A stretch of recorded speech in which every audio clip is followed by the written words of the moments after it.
نحمده ونصلي على رسوله الكريم اما بعد فاعوذ بالله من الشيطان الرجيم بسم الله الرحمن الرحيم رب اشرح لي صدري ويسر لي امري واحلل عقدة من لساني يفقهوا قولي. میں تھوڑا سا ریویو کے ساتھ پھر آگے چلوں گی. ایک دفعہ آیات سنیے. آپ دیکھیے کہ یہاں پر حیرت ہوتی ہے کہ منافقین کی جو ایک بہت بڑی کمزوری یہاں نظر آتی ہے کہ اپنی غلطی نہیں مانتے. اذا قیل لهم لا تفسدوا فی الارض، وہ نہیں مانتے کہ ہم فساد کریں. قالوا انما نحن مسلمون، فوراً توجیہ، فوراً دلیل، فوراً بری ذمہ کہ یہ تم کیسی بات کر رہے ہو، ایسا تو ہے ہی نہیں. غلطی ماننا ہی نہیں. پھر اس کے بعد حجت بازی. اذا قیل لهم آمنوا كما آمن الناس قالوا انؤمن كما آمن السفهاء. یہ حجت کرنا ہے نا. تو اگر سارا دیکھا جائے تو یوں لگتا ہے جیسے بات مان کے نہیں دینا. ایک ہوتا ہے سمعنا و اطعنا، ہم نے سنا اور ہم نے اطاعت کی. اور دوسرا سمعنا و عصینا، ہم نے سن لیا، مانیں گے نہیں، کریں گے وہی جو ہماری مرضی. یہ دو مختلف رویے ہیں، یہ دو مختلف طریقے ہیں.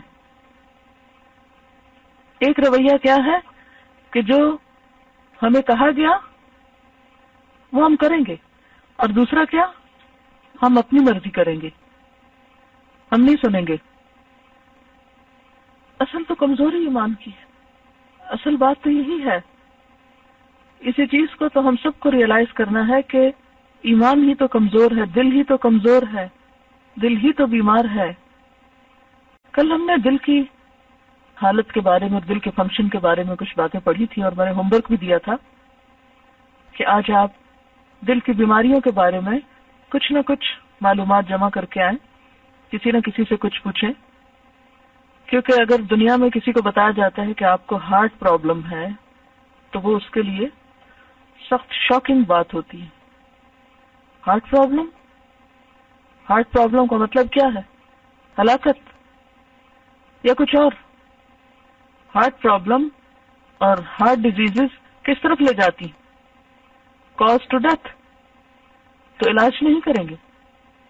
اب دیکھیے قرآن پاک کی ایک آیت ہے، یوم لا ينفع مال ولا بنون الا من اتى الله بقلب سلیم.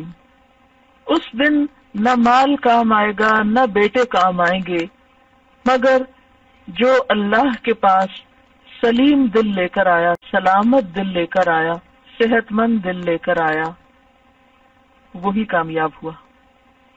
یوم لا ينفع مال ولا بنون. آج ہم کس چیز کے پیچھے دوڑ رہے ہیں؟ مال کے پیچھے دوڑ رہے ہیں، اولاد کے پیچھے دوڑ رہے ہیں. اور اولاد کے پیچھے کس لیے دوڑ رہے ہیں؟ کہ یہ کیا بن جائیں؟ کچھ کمانے کے قابل ہو جائیں، زیادہ سے زیادہ مال کما سکیں. انہیں نماز آتی ہے یا نہیں آتی، انہیں دین کا پتہ ہے یا نہیں پتہ، اس سے کیا فرق پڑتا ہے؟ مسلمانوں کے گھر پیدا ہو گئے کافی. لیکن اللہ تعالیٰ کیا فرماتے ہیں کہ نہ تمہارا یہ مال وہاں فائدہ دے گا اور نہ یہ تمہارے کمانے والے بیٹے تمہیں فائدہ دیں گے. تمہیں فائدہ دے گا تو سلیم دل دے گا، قلب سلیم. اور ساری خرابیاں پیدا ہوتی ہیں بیمار دل سے.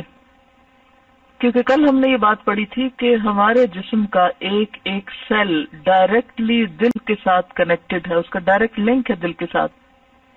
جیسی دل کی کنڈیشن ہوگی ویسے ہی باڈی کی کنڈیشن ہوگی. دل صحت مند ہے تو سارا جسم صحت مند ہے. اور حدیث میں بھی ہم نے یہی پڑھا تھا کہ دل درست ہے تو سب کچھ درست ہے، دل بیمار ہے تو باقی اعمال درست ہو ہی نہیں سکتے. تو ضرورت پھر کس چیز کی ہے؟ دل کی تندرستی کا خیال کیا جائے، دل کی بیماریوں کا علاج کیا جائے. اس میں آپ دیکھیے کہ دل کا بنیادی کام کیا ہے کہ وہ دھڑکے، خون پمپ کرے، پورے جسم کو غذا فراہم کرے. کیونکہ غذا کس میں ہوتی ہے؟ نیوٹریشن کس میں ہوتی ہے؟ یعنی ہمارے جسم کے مختلف حصوں کو غذا کس سے پہنچتی؟ بلڈ کے ذریعے پہنچتی ہے. وہ کیریئر ہوتا ہے، وہ لے جاتا ہے جہاں جہاں ہمیں جو چیز چاہیے ہوتی ہے اس حصے کو وہ چیز پہنچتی ہے جب بلڈ سرکولیشن ہوتی ہے. تو بنیادی طور پر جب اس کے اس فنکشن میں کوئی بھی چیز رکاوٹ بنے گی، کوئی بھی چیز، اس اہم نقطے کو سمجھیے، کوئی بھی چیز رکاوٹ بنے گی تو کیا ہوگا؟ جب انٹرپشن ہوگی اس کے اس عمل میں تو اس سے بیماری ہوگی. اس کے مختلف طریقے ہو سکتے ہیں، مختلف طریقوں پر وہ انسان کے اوپر اثر انداز ہوں گی. اور آپ کو معلوم ہے کہ دنیا میں تقریباً 20% ڈیتھس جو ہیں وہ کس وجہ سے ہوتی ہیں؟ کارڈیک اریسٹ کی وجہ سے، دل کے بند ہونے کی وجہ سے، دل کی بیماریوں کی وجہ سے. بعض اوقات ڈائریکٹ دل کا بند ہونا، اور بعض اوقات دل کی بیماری کی وجہ سے اور بیماریوں کا ہونا جو انڈائریکٹلی پھر انسان کو موت کے منہ میں پہنچاتی. تو اسے یہ پتہ چلتا ہے کہ اگر دل فنکشن صحیح طور پر نہیں کر رہا یا دل کے فنکشن میں کوئی بھی چیز رکاوٹ بن رہی ہے، بیماری بن رہی ہے. اب آپ دیکھیں ایمان کہاں پر ہوتا ہے؟ زبان پر یا دل پر؟ دل پر ہوتا ہے. ایمان کیا ہے؟ ایک فیول کی طرح ہے. آپ یوں سمجھے کہ جیسے ایک بلڈ کی طرح ہی ہے. بلڈ کیا ہے؟ ہمارے جسم کے لیے ایک فیول کا کام کرتا ہے نا. تو ایمان بھی اسی طرح ہمارے دل کے اندر ایک بلڈ کی طرح کا کام کرتا ہے. اگر جسم کے کسی حصے کو وہ نہیں پہنچتا تو کیا نتیجہ نکلتا ہے؟ اگر خون جسم کے کسی ایک حصے تک نہیں پہنچتا کیا ہوتا ہے؟ سن ہو جاتا ہے نا، شل ہو جاتا ہے، جسم پیرالائزڈ ہو جاتا ہے نا.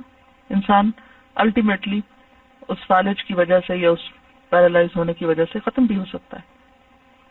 تو صحت مند زندگی کا راز کیا ہے؟ کہ دل صحیح طور پر اپنا کام کرتا رہے اور اس کے اس فعل میں کوئی انٹرپشن نہ ہو. اور وہ کیا ہے؟ خون کا سارے جسم کو پہنچانا.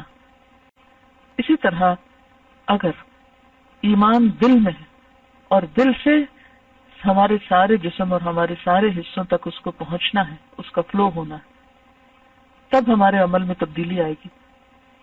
اور اگر کوئی چیز اس کو روک رہی ہے تو وہاں سے بیماری شروع ہو جائے گی. اب وہ کیا چیزیں ہیں جو رکاوٹ بنتی ہیں عام طور پر؟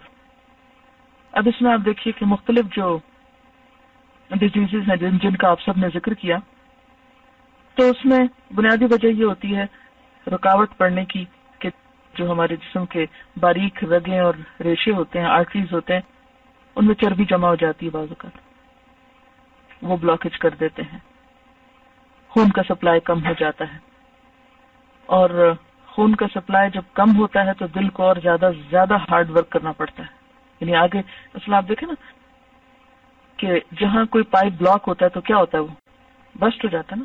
تو وہ جو پمپ کرتا ہے اور وہ آگے جا ہی نہیں رہا خون، تو وہ اور زیادہ پریشر ڈالتا ہے اور محنت کرتا ہے، جس میں ظاہر ہے کہ وہ تھکتا ہے اپنا کام کرنے کے لیے.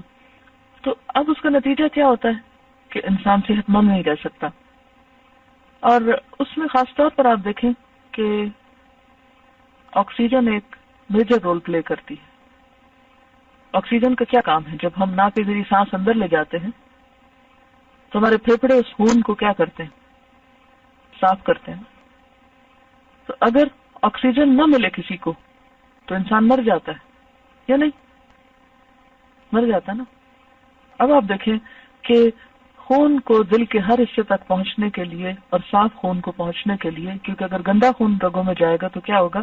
اس سے بھی بیماریاں پھیلیں گی. لہٰذا آکسیجن کا وجود بے حد ضروری. پہلی وجہ کیا ہے؟ رکاوٹ. دوسری چیز آکسیجن کی کمی اور خون کا صاف نہ ہونا، کیونکہ بے شک خون ہر حصے میں جاتا رہے لیکن خون صاف ہی نہیں ہے.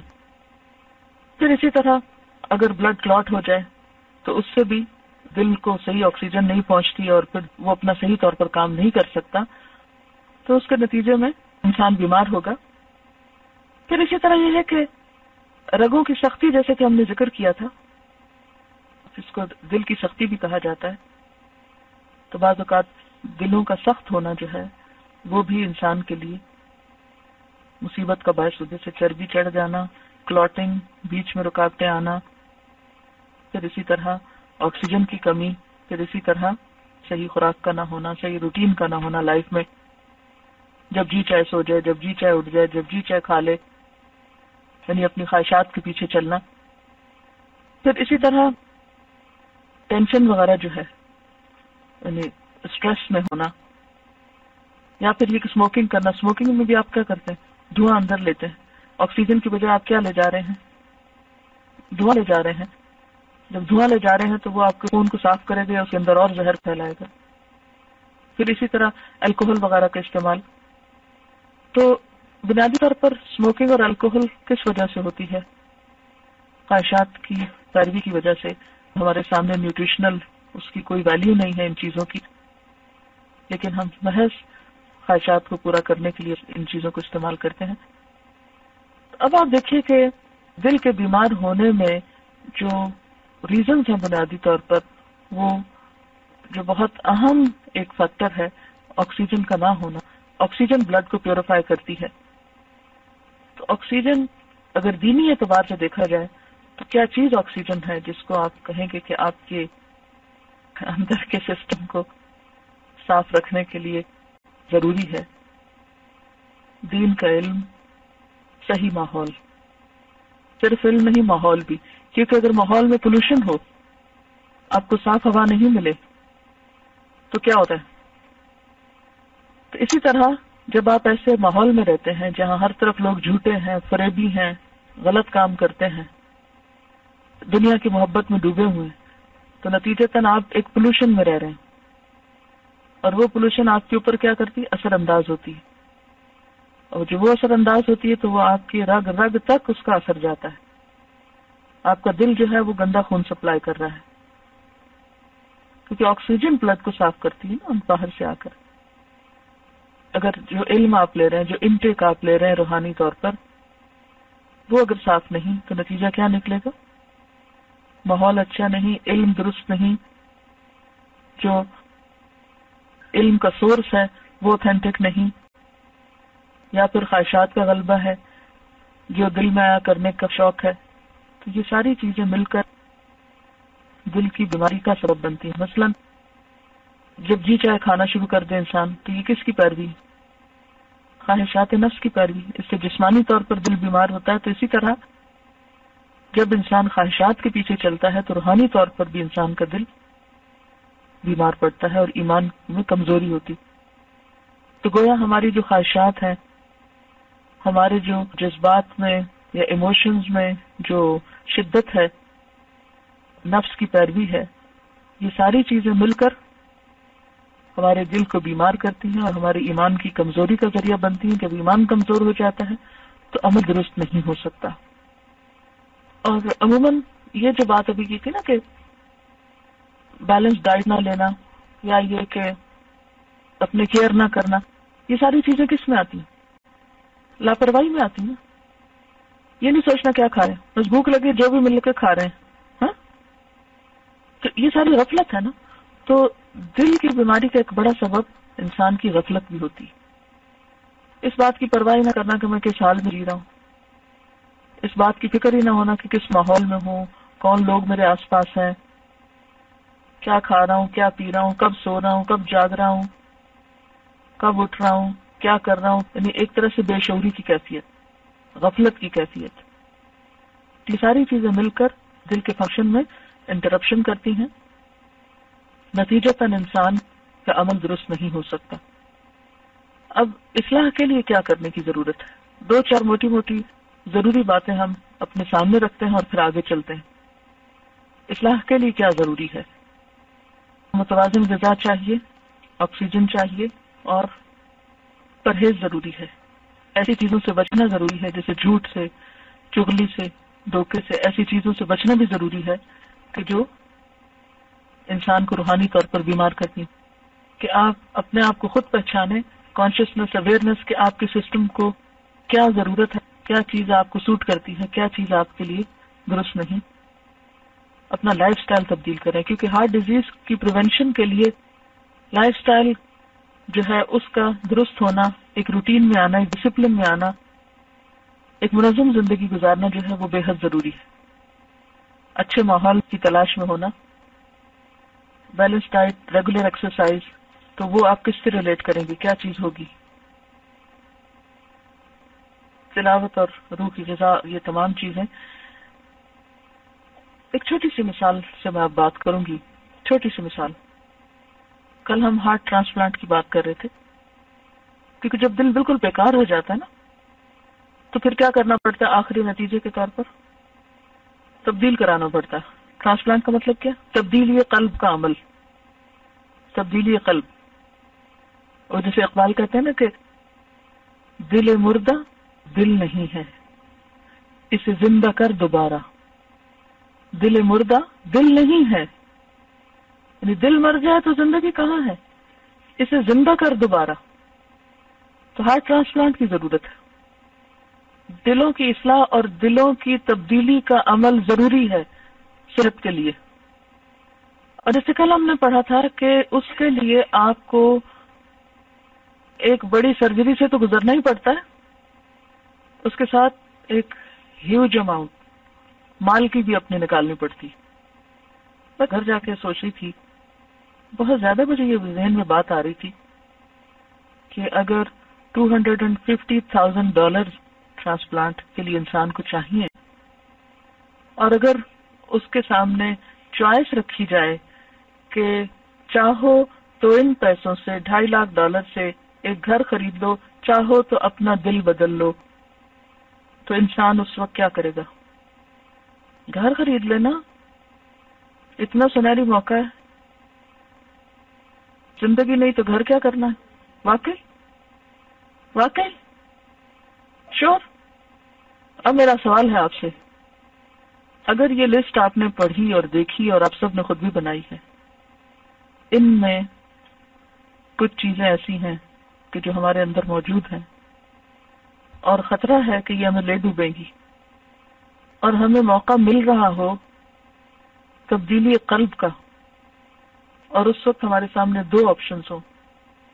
ایک یہ کہ ہم اپنے گھر خوب چمکایا کریں اور صاف کیا کریں، خوب سجایا کریں، ہر کچھ عرصے کے بعد فرنیچر بدلا کریں، کارپیٹس بدلا کریں، اور ایک یہ ہے کہ اس مال اور پیسے اور وقت کو بچا کر ہم کچھ وقت دین کا علم حاصل کرنے، سیکھنے، سکھانے اور ایسی مجلس اور محفل میں جا کے بیٹھا کریں، چاہے تھوڑی سی جاب چھوڑنی پڑے، چاہے تھوڑا سا گھر میں آمدنی کا ذریعہ کم ہو جائے، چاہے بڑے گھر سے چھوٹے گھر میں آنا پڑے، یا کچھ کپڑے کم ہو جائیں، یا کچھ کھانے کو کم ہو جائے، بہت مزے کا کھانا نہ کھا سکیں، تو اگر دو چیزوں میں سے ایک کی چوائس ہو تو ہم عموماً کس طرف لڑکتے ہیں؟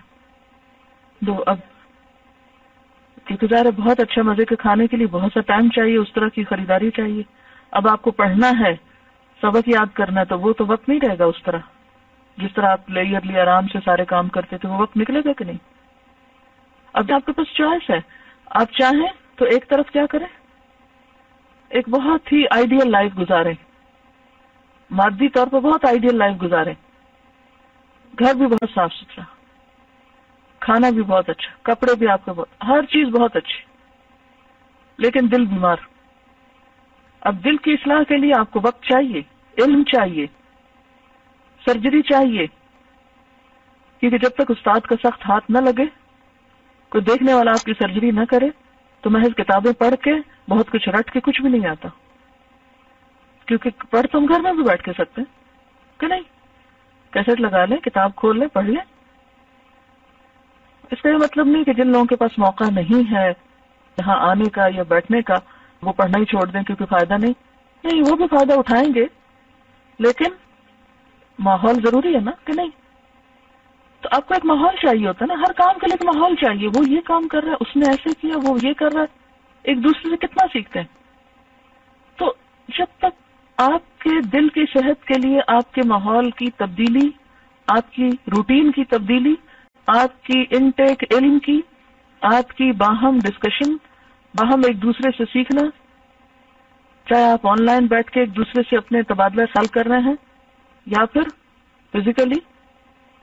اس موقع پہ میں یہ بھی سجیسٹ کروں گی کہ جو لوگ آن لائن بھی کام کر رہے ہیں وہ بھی ایسے ساتھیوں سے کبھی کبھار اکٹھے ہوں، ملیں، آپس میں گفتگو کریں، تاکہ ایک دوسرے سے بھی سیکھیں، محض ایک آواز سے نہ سیکھیں، ایسے انسانوں سے بھی سیکھیں، ایسے لوگوں کے ساتھ مربوط قسم کا تعلق رکھیں کہ جو آپ کو آپ کی غلطیاں بتا سکے، ایک دوسرے کی اصلاح کر سکے، وتواصوا بالحق وتواصوا بالصبر کر سکے۔ تو بہرحال اگر ہم یہ سوچیں کہ نہیں بھئی میری تو جو دنیا کے کاموں کی روٹین خراب ہوگی، میں یہ پڑھنا پڑھانا نہیں کر سکتی. بیمار ہے دل تو رہے، کیا فرق پڑتا ہے؟ اور لوگوں کو بیمار ہے، وہ بھی تو جی رہے ہیں. تو جب کسی اور کا کوئی نقصان ہوتا ہے، مثلاً اگر کوئی شخص یہ دیکھ کے سگریٹ پیتا رہے کہ اتنے ہزاروں لوگ سگریٹ پیتے ہیں، میں نے پی لی تو کیا ہوا؟ اگر کوئی اسموکنگ اس لیے کر رہا ہے کہ ہزاروں لوگ اسموکنگ کرتے ہیں تو ان کو کیا ہو گیا، میں بھی کر لوں. تو جس دن ان میں سے کسی کو کچھ ہوتا ہے تو پھر آپ تو اس کے کام نہیں آتے، اور اگر آپ کو کچھ ہوگا تو وہ تو آپ کے کام نہیں آئے گا. کیا اسموکنگ کرنے کا کوئی جواز اس سے نکل سکتا ہے کہ بہت سے لوگ اسموکنگ کرتے ہیں؟ ڈرنک کرنے کا اس سے کوئی جواز مل سکتا ہے کہ بہت سے لوگ یہ کرتے ہیں؟ کیا ایکسرسائز نہ کرنے کا کوئی جواز مل سکتا ہے آپ کو کہ بہت سے لوگ نہیں کرتے؟ کیا جاہل رہنے کا پھر اس سے جواز ملتا ہے کہ بہت سے لوگ جاہل ہیں تو ہم بھی رہ گئے تو کیا فرق پڑتا ہے؟ یہ کوئی جواز نہیں ہے. لہذا جب ہمارے پاس دو میں سے ایک چوائس ہو، اپنے دل کی اصلاح کے لیے کسی قربانی کی، تو پھر ہمیں اس وقت مال کو دیکھنا ہے، گھر کو دیکھنا ہے، یا پھر اپنے حال کی فکر کرنی ہے. گھر کتنا بھی اچھا ہوا، کتنے بھی لوگ آپ کی تعریفیں کر لیں، جب آپ ہی نہ رہے تو کس کام آئیں گے یہ گھر؟ اس کا یہ مطلب نہیں گھروں کو اگنور کر دیں، لیکن جتنی ضرورت ہے اتنا بھی کافی ہے، اسے کٹ ڈاؤن کر لیں، تھوڑا کر لیں، لیکن آخرت کی فکر میں جیئیں. دنیا کے گھروں میں صرف جینے کی فکر نہ کریں. وبالآخرۃ ہم یوقنون. کل ہم ای کیو کی بات کر رہے تھے، یعنی ایموشنل انٹیلیجنس کی. آپ کو معلوم ہے کہ پہلے آئی کیو کی بات ہوتی تھی، پھر اس کے بعد ای کیو کی بات ہونے لگی، اور اب ریسنٹلی یہ کہا جا رہا ہے کہ انسان کی اسپرچل انٹیلیجنس سب سے بڑی انٹیلیجنس ہے. ایک ایموشنل انٹیلیجنس ہے نا کہ ہمیں اپنے ایموشنز کو کنٹرول کرنا آئے، ان کو مینج کرنا آئے، موقع کے مطابق ہم ہنسیں یا روئیں یا بات کریں، یا خوشی یا غم یا غصے کا اظہار کریں. یہ ایموشنل انٹیلیجنس ہے. مثلا ایموشنل انٹیلیجنس کیا ہے کہ کہیں کو فوت ہو گیا تو وہاں ہنسنا نہ شروع کر دیں، کہیں کوئی شادی ہے تو ہم بے وجہ رونا نہ شروع کر دیں، خوشی کے موقع پہ روئیں نہیں، رونے کے موقع پہ ہنسے نہیں. ایسا کرنا کیا ہے؟ ایموشنل انٹیلیجنس ہے. تو موقع کی مناسبت سے غصے کا اظہار، موقع کی مناسبت سے خوشی کا اظہار، موقع کی مناسبت سے مختلف جذبات کا اظہار. اب کسی کو بھوک لگی اور آپ اس کو شعر سنانا شروع کر دیں، آپ کے شوہر گھر آئے، ان کو کھانا چاہیے اور آپ ان کو آیتیں سنانا شروع کر دیں، ان کو نیند آئی اور آپ ان کو حدیثیں سنانا شروع کر دیں، یہ ایموشنل انٹیلیجنس کا نتیجہ ہے. ٹھیک ہے آپ کلاس سے ہو کر گئے، آپ کے جذبات بہت آج مختلف طرح کے ہیں، جو شخص کام سے آیا ہے اس کے وہ جذبات نہیں ہو سکتے.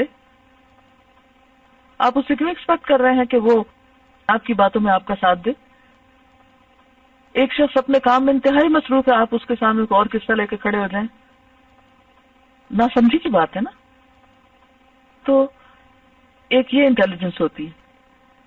تو کل میں نے بتایا تھا نا کہ ہماری کامیابی میں صرف 4% ہماری انٹلیکچوئل انٹیلیجنس کا تعلق ہے، باقی جو ہے کہا جاتا ہے کہ 96 کی بجائے بھی 99% کامیابی کا انحصار ایموشنل انٹیلیجنس پر ہے. اور اب اس سے آگے ایک قدم لوگوں نے اٹھایا، وہ کہتے ہیں کہ نہیں، ایموشنل انٹیلیجنس سے بھی آگے بڑھ کر ایک اور چیز ہے، اور وہ ہے اسپرچل انٹیلیجنس. اصل کامیاب وہ ہیں کہ جو اسپرچولی انٹیلیجنٹ ہیں. اسپرچل کا کیا معنی ہوتا ہے؟ روحانی. اسپرچل کا کیا مطلب ہے؟ یعنی روحانی ترقی کہہ لیجیے آپ. یعنی اگر کوئی شخص اندر اس کی روح مطمئن ہے، روح کو غذا مل رہی ہے، روح صحت مند ہے، اور دوسرے لفظوں میں آپ یوں کہیے اگر اسلام کی نظر میں کہ وہ اپنے فیصلوں کو محض دنیا کے فائدے نقصان کو سامنے رکھ کے نہیں کرتا، بلکہ اس سے آگے آخرت کو سامنے رکھ کے اپنے معاملات کے فیصلے کرتا ہے، یہ اسپرچولی انٹیلیجنٹ شخص ہے. اس کو حکمت بھی کہہ سکتے ہیں. یہ لکھتے ہیں کہ SQ is what we use to develop our longing and capacity for meaning, vision and value. بہرحال لیٹلی اس پر کتابیں بھی لکھی جا رہی ہیں، یعنی اس معاملے میں بہت تحقیق ہو رہی ہے، اور پچھلی صدی کے آخر میں لیٹ 90s میں اس کے اوپر بہت ریسرچ ہوئی ہے اور اس پر کام ہوا ہے، اور ابھی مزید اس پر تحقیق ہو رہی ہے۔ اب آپ دیکھیں نا کہ کس طرح انسان تجربے کر کر کے آگے بڑھ رہا ہے، اور یہ وہ چیزیں ہیں جو ہمارے دین نے ہمیں بہت پہلے بتا دی کہ کوئی وہ شخص کامیاب نہیں جو آخرت میں کامیاب نہیں، کوئی وہ شخص مطمئن نہیں جو روحانی طور پر مطمئن نہیں، کوئی وہ شخص مضبوط نہیں جس کی روح مضبوط نہیں۔ اگر روح بیمار ہے اور جسم کتنا بھی صحت مند ہے تو آپ خوش نہیں ہو سکتے۔ یعنی جو اسپرچولی اسٹرانگ ہوتے ہیں، کہنے کو کہ جن کا ایمان مضبوط ہوتا ہے، زندگی کے بارے میں، لائف کے بارے میں ان کا رویہ کچھ اور ہوتا ہے، اور جو سپرسٹیشنز کا شکار ہوتے ہیں، جن کا ایمان مضبوط نہیں، وہ لوگ زندگی میں کوئی پازیٹیو رول ادا نہیں کر سکتے۔ چلیے آج کا سبق نمبر 5، آیت نمبر 17 سے 20 تک۔ اعوذ باللہ من الشیطان الرجیم، بسم اللہ الرحمن الرحیم۔ مثلہم، مثال ان کی، کمثلی، کا جیسے، مثلی مثال، جیسے مثال، الذی اس شخص کی، استوقد جس نے روشن کی، بھڑکائی، جلائی، نارن آگ، فلما پھر جب، اضاءت اس نے روشن کر دیا، ما حولہ ماحول اپنا، ذہب اللہ لے گیا اللہ، بنورہم نور ان کا۔ یہاں بھی آپ دیکھیے کہ بے آیا ہے، اس کا بھی وہی اسی طرح کا عمل ہے جو کل ہم نے پریپوزیشن بے پڑھا تھا۔ ذہبہ کا لفظی معنی ہوتا ہے جانا، لیکن ذہبہ کے بعد اگر بے آ جائے تو اس کا معنی ہوتا ہے لے جانا۔ بے کا کیا مطلب ہوتا ہے؟ جیسے ساتھ، تو اس چیز کے ساتھ گیا یعنی وہ چیز لے گیا۔ ذہب اللہ بنورہم لے گیا اللہ ان کا نور، و اور ترکہم چھوڑ دیا ان کو، فی ظلمات اندھیروں میں، لا نہیں، یبصرون وہ دیکھتے، سمن بہرے ہیں، بکمن گنگے ہیں، عمیون اندھے ہیں، فہم پس وہ، لا نہیں، یرجعون وہ لوٹیں گے، او یا کا مانن یا جیسے، سیبن بارش کے، من السمائی آسمان سے، فیہ اس میں، ظلمات اندھیرے ہیں، ورعد اور کڑک ہے، گرج ہے، وبرق اور بجلی، یجعلون وہ ڈال لیتے ہیں، اصابعہم انگلیاں اپنی، فی میں، آذانہم اپنے کان، فی آذانہم اپنے کانوں میں، من الصواعق من سے یا سبب، صواعق بجلی کی کڑک، گڑگڑاہٹ، بجلی کی کڑک کی وجہ سے، حذرا ڈرتے ہوئے، اور دوسرا معنی ہے بچنے کے لیے، الموت موت سے۔ کیا کوئی شخص کتاب کے بغیر طالب علم کہلا سکتا ہے؟ آپ جب دنیا میں کسی کام پہ جاتے ہیں، مثلاً ایک شخص پلمبر ہے، اسے کسی نے کام پر بلایا ہے اور وہ اوزار لے کر ہی نہیں جاتا، اس کو کیا ملے گا؟ بتائیے، کام کر سکتا ہو؟ ہم یہاں پر آئیں اور کتاب نہ لائیں یا قلم نہ لائیں، ہم کام کر سکتے ہیں؟ اور دوسروں سے شیئر کرنا کتاب، ان کو تکلیف دینا ہے، ان کا حق مارنا ہے۔ تو ہر شخص اپنی کتاب اور اپنا قلم اور خود توجہ، خود صحیح طور پر صحیح پوزیشن میں بیٹھ کر کام کرے، تاکہ نہ وہ مجھے تکلیف دے اور نہ اپنے ساتھیوں کو تکلیف دے۔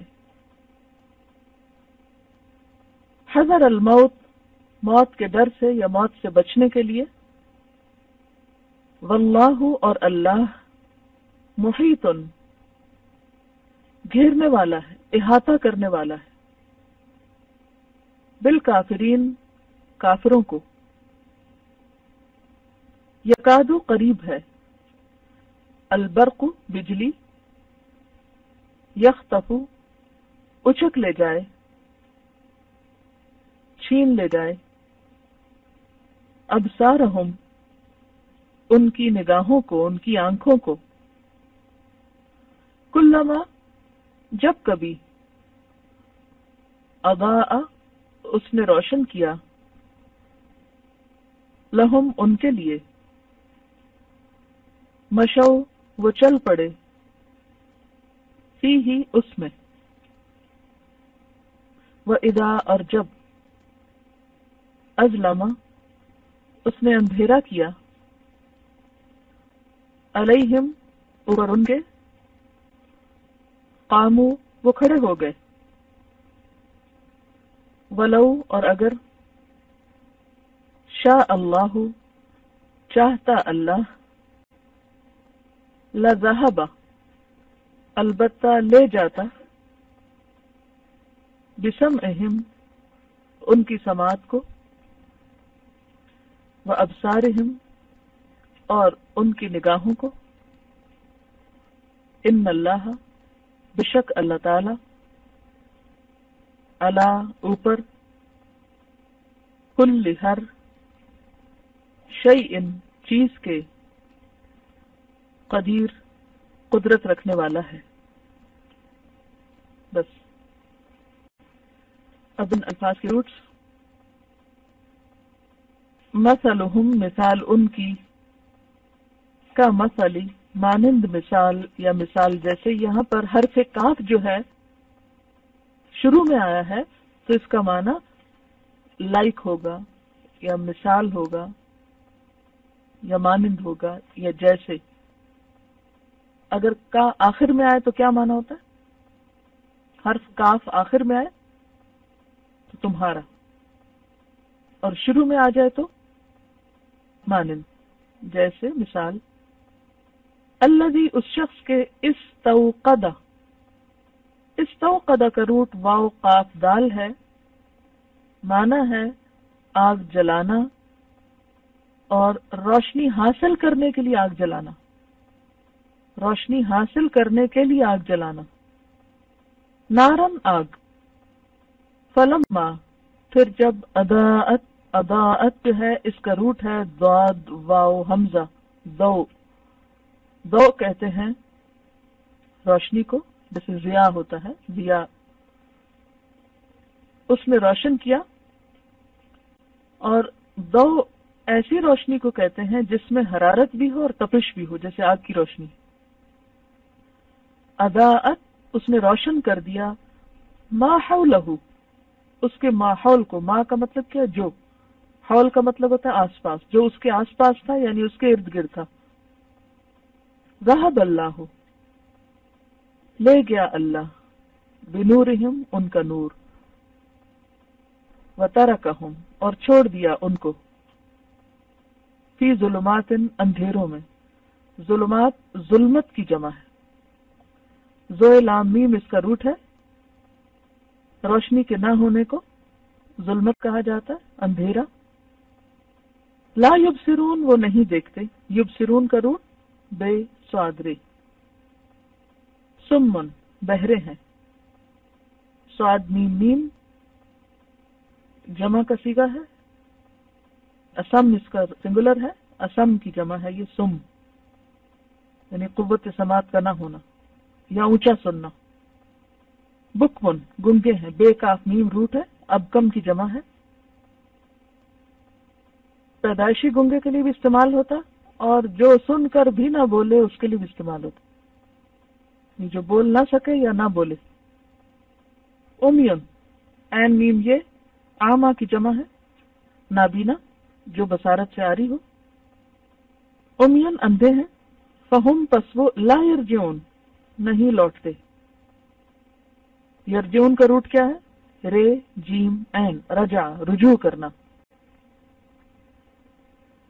او یا حرف عطف ہے، یعنی جہاں دو باتوں میں سے ایک کی بات ہو، یعنی یا تو یہ بات ہے یا پھر یہ بات ہے. او حرف عطف ہے، یا کے معنوں میں بس لکھ لیجئے، فی الحال اتنے کا. کصیبن، پھر کا آ گیا دوبارہ. کا کیا مطلب ہے؟ جیسے، مانند. سیب بارش، تیزی سے نیچے آنے والی بارش کو کہتے ہیں. کبھی آپ بارش برستے دیکھتے ہیں تو ایسا لگتا ہے کہ تیزی سے نیچے آ رہی ہے، یک کے بعد دیگر آتی جا رہی ہے. زوردار بارش یا زوردار بارش کی طرح. اچھا، سیب کا جو روٹ ہے سواد واو بے ہے، سواد واو بے، صوب جیسے ہوتا ہے. من السماء آسمان سے، فی ہی اس میں، ظلمات اندھیرے ہیں. دوبارہ یہ لفظ آ گیا. ورعد، رات کہتے ہیں کڑک کو. کڑک نے گرجنے والی بجلی کے لیے بھی لفظ استعمال ہوتا ہے. اس میں کڑک ہے، گرج ہے. برق اور بجلی ہے، چمکنے والی بجلی کو کہتے ہیں، یعنی جس سے روشنی ہو جائے. یا جلونا وہ ڈال لیتے ہیں.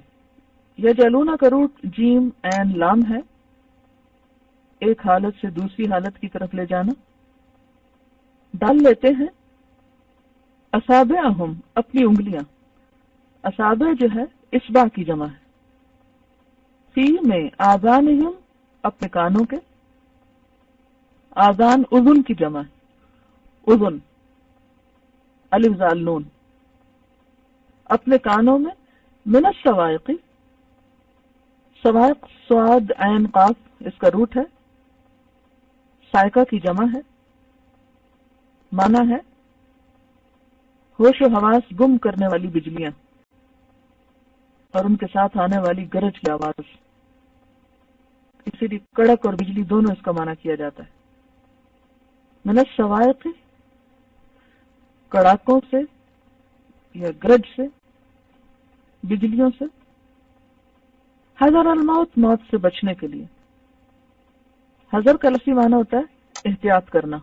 ہے زال رے اس کا روٹ ہے، کسی خوفزدہ کرنے والی چیز سے بچنا یا دور ہونا. حذر احتیاط. جب کوئی بھی چیز آپ کو ایسی لگتی ہے جس سے آپ کو ڈر آتا ہے تو آپ کیا کرتے ہیں؟ ڈرتے ہیں اور کھڑے رہتے ہیں وہاں. کیا کرتے ہیں؟ بچتے ہیں. لہذا اس میں دونوں معنی آ جاتے ہیں، ڈرنا اور بچنا. حذر الموت، موت سے ڈر کر یا موت سے بچنے کے لیے. واللہ اور اللہ، محیط گھیرنے والا ہے. محیط ہے واقع اس کا روٹ ہے، احاطہ کرنے والا. احاطہ محیط. پنجابی میں لفظ ہاتھا پر سنا ہے کبھی؟ کیا کس کو کہتے ہیں ہاتھا؟ سراؤنڈ کرنا، گھیرا ڈالنا. محیط گھیرنے والا ہے، گھیرا ڈالنے والا ہے. یعنی اس طرح کسی چیز کے ارد گرد گھیرا ڈالنا کہ کوئی باہر نہ نکل سکے، جس طرح باؤنڈری ہوتی ہے نا. واللہ محیط، اور اللہ احاطہ کرنے والا ہے، گھیرنے والا ہے. بالکافرین کافروں کو. کافرین کس کی جمع ہے؟ کافر کی. یکادو قریب ہے. یکادو کا روٹ کاف واو دال ہے، کیونکہ یہ بھی حروف علت میں سے، اس لیے ایک ہڈن ہے بیچ میں. کسی کام کے قریب ہونا. یکادو قریب ہے، یعنی کلوزر ٹو. البرق بجلی، یخطف اچک لے. خے توئے سے خط، تیزی سے کوئی چیز اڑا کے لے جانا، اچانک کوئی چیز جھپٹ کے لے جانا. یکاد البرق، قریب ہے کہ بجلی، یخطف، اچک لے، جھپٹ لے، چھین لے، ابصارہم، ان کی آنکھوں کو، کلما، جب بھی، اضاء، اس نے روشن کیا، لہم، ان کے لیے، یہ اضاء وہی ہے جو اوپر اضاءت سے ابھی آپ نے پڑھا، مشو، وہ چل پڑتے ہیں، مشو، میم شین یہ، مشی، چلنا، ایک جگہ سے دوسری طرف جانا، چل پڑتے ہیں، فی ہی اس میں، وَإِذَا، اور جب، ازلم، ازلم کا روٹ کیا ہے؟ زوئے لام میم، ظلم کس کو کہتے ہیں؟ اندھیرے کو، ظلمات اسی سے، اور جب اس نے اندھیرا کیا، علیہم، ان پر، قامو، کھڑے ہو جاتے ہیں، قامو کا روٹ کیا؟ قاف واو میم، ولو، اور اگر، شاء اللہ، چاہتا اللہ، شاء جو ہے یہ شے سے ہے، شین یہ حمزہ، شیئن، شے کو شے کیوں کہتے ہیں؟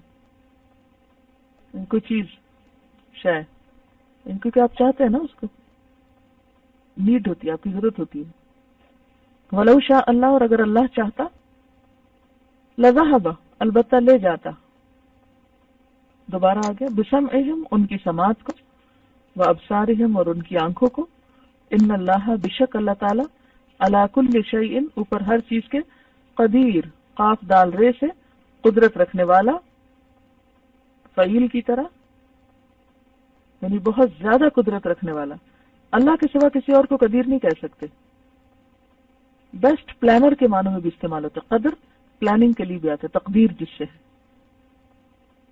بہت اچھی طرح زبردست منصوبہ بنانے والا، بیسٹ پلانر۔ تو یہ تھے آپ کے روٹ ورڈز۔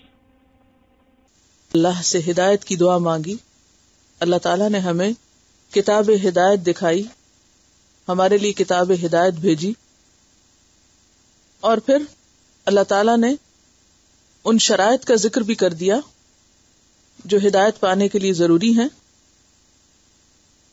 اور ان باتوں کا ذکر بھی کر دیا جن کے ہوتے ہوئے انسان ہدایت سے محروم رہتا ہے، اور ان میں سب سے پہلے تو کفر ہے، جس کا دوسرا معنی انا اور ایگو اور تعصب کا شکار ہونا، ضد کا شکار ہونا، ہٹ دھرمی کا شکار ہونا، جاننے کے باوجود نہ ماننا، دنیاوی خواہشات اور مفادات کا انسان کو حق قبول کرنے سے روک دینا، اور پھر اس کے بعد ایک اور رویے کا ذکر کیا گیا جو انسان کی ہدایت کے راستے میں، سیدھے راستے پر چلنے اور اصل منزل تک پہنچنے میں رکاوٹ ہے، اور وہ رویہ ہے منافقت کا رویہ، جس میں بنیادی چیز دو رخا پن ہے، زبان اور دل، ظاہر و باطن کا فرق ہونا، اور اس کے ساتھ ساتھ انسان کے رویے میں حق پر استقامت کرنا ہونا۔ اب یہاں پر آج ہم اسی بات کو، یعنی منافقت ہی کو، مزید کچھ مثالوں سے سمجھیں گے۔ یعنی آج کا سبق بھی دراصل منافقت ہی کے بارے میں ہے، اور منافقت کی وضاحت مثالوں سے کی گئی ہے۔ قرآن پاک میں اللہ تعالیٰ نے بہت سی باتوں کو مثال سے سمجھایا ہے، کیونکہ مثال سے بات جلدی سمجھ میں آتی ہے، لیکن مثالیں بھی عقل والے ہی سمجھتے ہیں۔ تو آئیے دیکھتے ہیں کہ یہاں پر کیا مثالیں دی گئی اور کس کے لیے دی گئی۔ تو یہاں پر منافقت کی دو قسموں کا ذکر ہے، اور ان کے بارے میں مثال سے سمجھایا گیا ہے۔ نمبر 1 اعتقادی منافقت، اور نمبر 2 عملی منافقت۔ اعتقادی منافقت کیا ہے؟ کہ دل سے پکا کافر ہونا، اور زبان پر اللہ رسول کا نام اور ایمان باللہ اور ایمان بالآخرت کا دعویٰ ہونا۔ تو پہلی مثال اعتقادی منافقت کے بارے میں، یعنی پکے منافق کے بارے میں ہے، جو دل میں سخت کافر ہیں، دل سے منکر ہیں، لیکن دنیاوی فائدوں کی خاطر زبان سے اسلام کا اظہار کرتے ہیں. اس کے بارے میں ایک حدیث آتی ہے، حضرت عبداللہ بن مسعود رضی اللہ عنہ سے روایت ہے کہ جب رسول اللہ صلی اللہ علیہ وسلم مدینہ تشریف لائے تو کچھ لوگ مسلمان ہو گئے، اسلام قبول کر لیا، لیکن پھر جلد ہی منافق ہو گئے، اسلام سے پھر گئے. تو ان کی مثال اس شخص کی سی ہے جو اندھیرے میں تھا، اس نے روشنی جلائی جس سے ماحول روشن ہو گیا، مفید اور نقصان دہ چیزیں اس پہ واضح ہو گئیں، پھر اچانک وہ روشنی بجھ گئی اور وہ واپس تاریکیوں میں چلا گیا، یا اس کی اپنی نظر جاتی رہی اور وہ جیسا اندھیرے میں تھا ویسا ہی اندھیرے میں لوٹ گیا. یہی حال منافقین کا ہے. پہلے وہ شرک میں تھے، اللہ کے رسول صلی اللہ علیہ وسلم نے جب مدینہ میں آ کر اسلام کی شمع روشن کی، وہ مسلمان ہو گئے، لیکن پھر ان کے دل کا نور چلا گیا. دل میں انا، تعصب اور ایگو جاگ اٹھی، لہذا انہوں نے دل سے انکار کر دیا، لیکن زبان سے پھر بھی اپنے آپ کو مسلمان کہتے رہے. تو ان کا حال کیا ہے پکے منافقوں کا؟ مثلہم، ان کی مثال، کمثل الذی، اس شخص کی مثال کی طرح ہے، استوقد نارا، جس نے روشنی حاصل کرنے کے لیے آگ جلائی. اب آپ ساتھ ساتھ امیجن کریں، رات کا وقت ہے، ایک شخص سخت اندھیرے میں ہے، کچھ دکھائی نہیں دے رہا، اسے نہیں پتا کہ اس جنگل میں کوئی سانپ اور بچھو بھی ہیں یا کوئی شیر بھیڑیے بھی ہیں. تو وہ کیا کرتا ہے؟ جاننے کے لیے کہ وہ کہاں کھڑا ہے آگ جلاتا ہے، کیونکہ یہاں لفظ نار استعمال ہوئے. استوقد نارا، آگ جل اٹھی. کبھی جنگل میں آگ جلائی ہوگی آپ نے، لکڑیاں وغیرہ ادھر ادھر سے اکٹھی کر کے آپ نے آگ جلائی، شعلے بھڑکنے لگے، آگ جل گئی. آگ جلنے سے کیا ہوتا ہے؟ چاروں طرف روشنی ہو جاتی ہے. اسی لیے فرمایا فَلَمَّا أَضَاءَتْ مَا حَوْلَهُ، پھر جب اس آگ نے اپنا ماحول روشن کر دیا، یعنی اس آگ سے چاروں طرف روشنی ہو گئی، ہر چیز نظر آنے لگی، جس نے آگ جلائی تھی اس کو بھی دکھائی دینے لگا کہ ہاں وہ درخت ہے، وہ فلاں چیز ہے، وہ فلاں چیز ہے. تو کیا ہوا؟ اس کی اپنی آنکھ کی بینائی چلی گئی. ذَهَبَ اللَّهُ بِنُورِهِمْ، نور، پہلے نار ہے اب نور ہے، اللہ ان کا نور لے گیا. وَتَرَكَهُمْ فِي ظُلُمَاتٍ، اور ان کو اندھیروں میں چھوڑ دیا. پہلے بھی اندھیرا تھا، اب بھی اندھیرا. پہلے اندھیرا کہاں تھا؟ ماحول میں تھا. دوسرا اندھیرا کہاں ہوا؟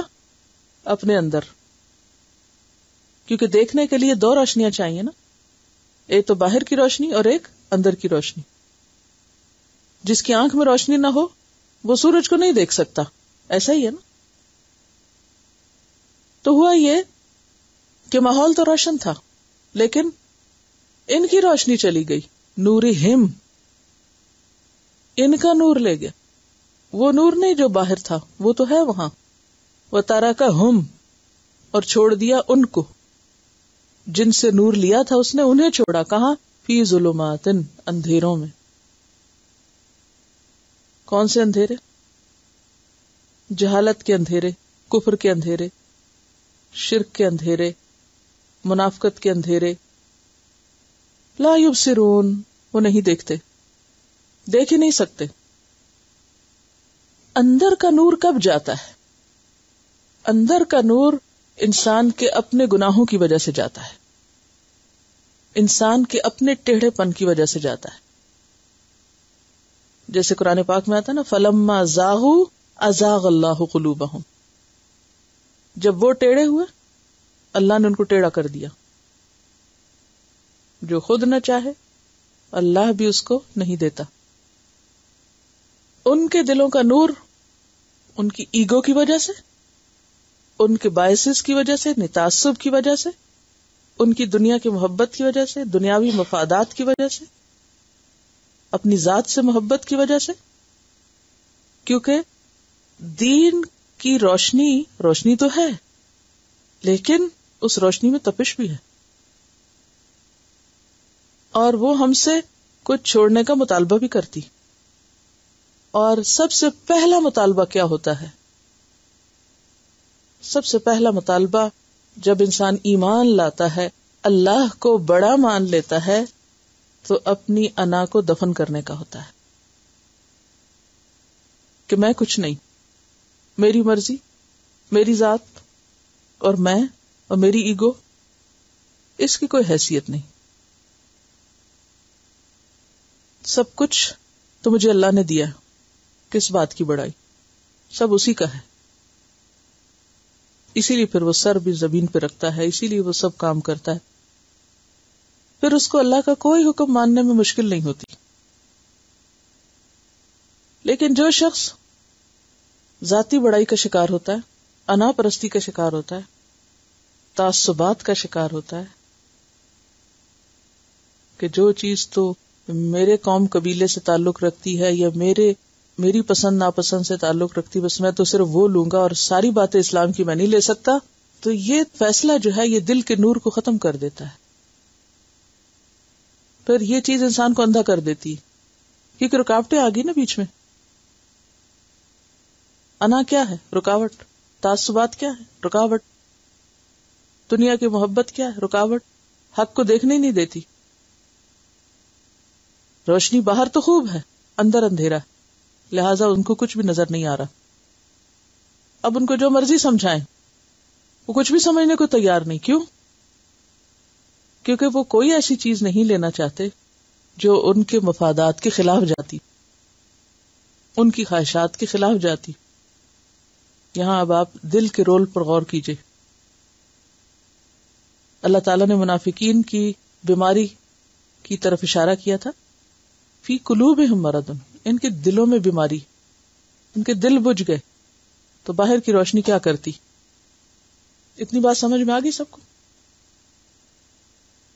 یہاں جو الذی کا لفظ ہے نا، مثلہم کمثل الذی، تو ایک معنی تو اس کا کیا کیا گیا وہی جو میں نے آپ کو بتایا، اور دوسرا معنی یہ بھی کیا گیا کہ اس سے مراد نبی صلی اللہ علیہ وسلم نے، جنہوں نے آ کر اسلام کا نور روشن کیا.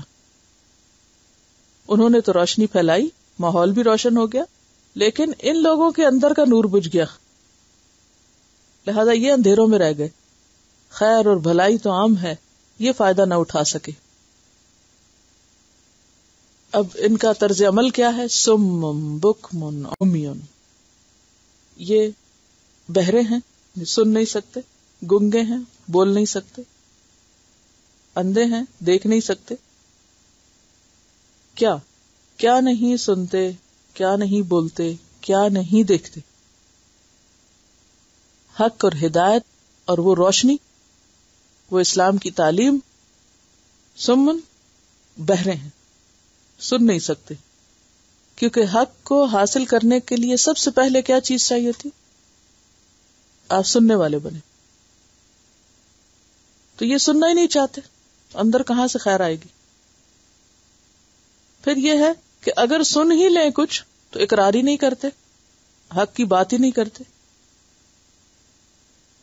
اور پھر حق ان کو دکھائی بھی نہیں دیتا، ان کو صرف خامیاں اور خرابیاں ہی دکھائی دیتی ہیں،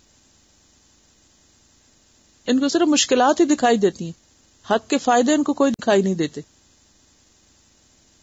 فَهُمْ لَا يَرْجِعُونَ، پس وہ نہیں پلٹیں گے، وہ نہیں آئیں گے واپس. کہاں سے واپس نہیں آئیں گے؟ گمراہی سے. کس کی طرف واپس نہیں آئیں گے؟ ہدایت کی طرف. جس ہدایت سے وہ ایک دفعہ نکل چکے ہیں، اب وہ واپس نہیں آئیں گے، کیونکہ وہ آنا ہی نہیں چاہتے. کیونکہ اللہ تعالیٰ نے دونوں چیزیں دی تھی، دونوں روشنیاں دی تھی، اندر کی بھی دی تھی اور باہر کی بھی دی تھی. اندر کی پہچان بھی دی تھی اور باہر پیغمبر کو بھی بھیجا تھا، لیکن انہوں نے فائدہ نہیں اٹھایا. اس لیے اب یہ ہدایت کی طرف نہیں آ سکتے. قرآن پاک میں اللہ تعالیٰ فرماتے ہیں ان تتقوا اللہ یجعل لکم فرقانا، اگر تم اللہ سے ڈرو گے تو اللہ تمہارے لیے فرقان پیدا کر دے گا، یعنی تمہیں فرق کرنا آ جائے گا کیا صحیح اور کیا غلط ہے، پھر تم حق کو پہچان لو گے. تو دل کا نور کب جاتا ہے؟ جب دل سے اللہ کا ڈر چلا جاتا ہے، تقویٰ نہیں ہوتا. اللہ تمہارے لیے فرقان پیدا کر دے گا. سورۃ الانفال کی آیت ہے. دوسری مثال عملی منافقوں کی ہے یا متذبذب لوگوں کی ہے، ڈاواں ڈول، نہ ادھر کے نہ ادھر کے. یعنی کچھ دل مانتا بھی ہے اور جب عمل کی باری آتی ہے تو لڑکھڑا جاتے ہیں، ڈاواں ڈول ہو جاتے ہیں، عمل سے تصدیق نہیں کرتے. او کصیب، یا پھر بارش کی مثال کی طرح، من السماء، جو آسمان سے اترتی. سیب کون سی بارش تھی؟ کیا لکھوایا گیا تھا؟ کسی کو یاد ہو اگر؟ تیز بارش، زوردار بارش، مسلسل آنے والی بارش. مراد ہے اس سے اسلام کے وہ احکامات جو مدینہ آنے کے بعد ایک کے بعد ایک آنے لگ گئے تھے. اور نبی صلی اللہ علیہ وسلم کی ایک حدیث بھی اس کی طرف وضاحت کرتی ہے کہ مثل ما بعثنی اللہ بہ من الہدی والعلم کمثل الغیث، کہ اللہ نے جس چیز کے ساتھ مجھے بھیجا ہے ہدایت اور علم میں سے، اس کی مثال بارش کی طرح ہے. علم اور ہدایت دونوں کے لیے کیا لفظ ارشاد فرمایا آپ نے؟ غیث، بارش کا. کہ جو اللہ نے مجھے وحی کے ذریعے علم و ہدایت دی ہے اس کی مثال بارش کی طرح ہے.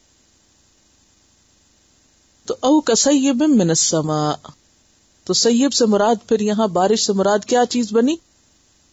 علم اور ہدایت اور احکامات جو آسمان سے آ رہے تھے اللہ کے رسول صلی اللہ علیہ وسلم کی طرف. اب کیا ہے ان احکامات میں؟ فیہ ظلمات، تیز بارش کب آتی ہے؟ جب کم بادل ہوں یا زیادہ بادل ہو نا. فیہ ظلمات، جب بادل زیادہ ہوتے ہیں تو پھر کیسا ہو جاتا ہے ماحول؟ اندھیرا ہو جاتا ہے نا، قدرتی طور پر ایک ڈارکنس ہو جاتی ہے نا ماحول میں. اب بعض اوقات کچھ گھٹن کا سا بھی احساس ہونے لگتا ہے. تو ایسا ہوتا ہے کہ جب کوئی اسلام کا حکم پتہ چلتا ہے تو کوئی ڈر سا بھی لگتا ہے بندے کو کہ ہے یہ تو بڑا مشکل ہے، یا وہ ایک کیفیت سی آتی ہے. تو گہرے بادلوں کے سوا بارش ہو نہیں سکتی، مشکل ہی ہے. پتلے پتلے بادل ہوں، وائٹ سفید ادھر ادھر پیچز، کوئی ادھر اڑ رہا ہے کوئی ادھر اڑ رہا ہے، بارش ہو سکتی؟ تو بارش کے لیے کیا ضروری ہے؟ کہ بادل اکٹھے ہوں.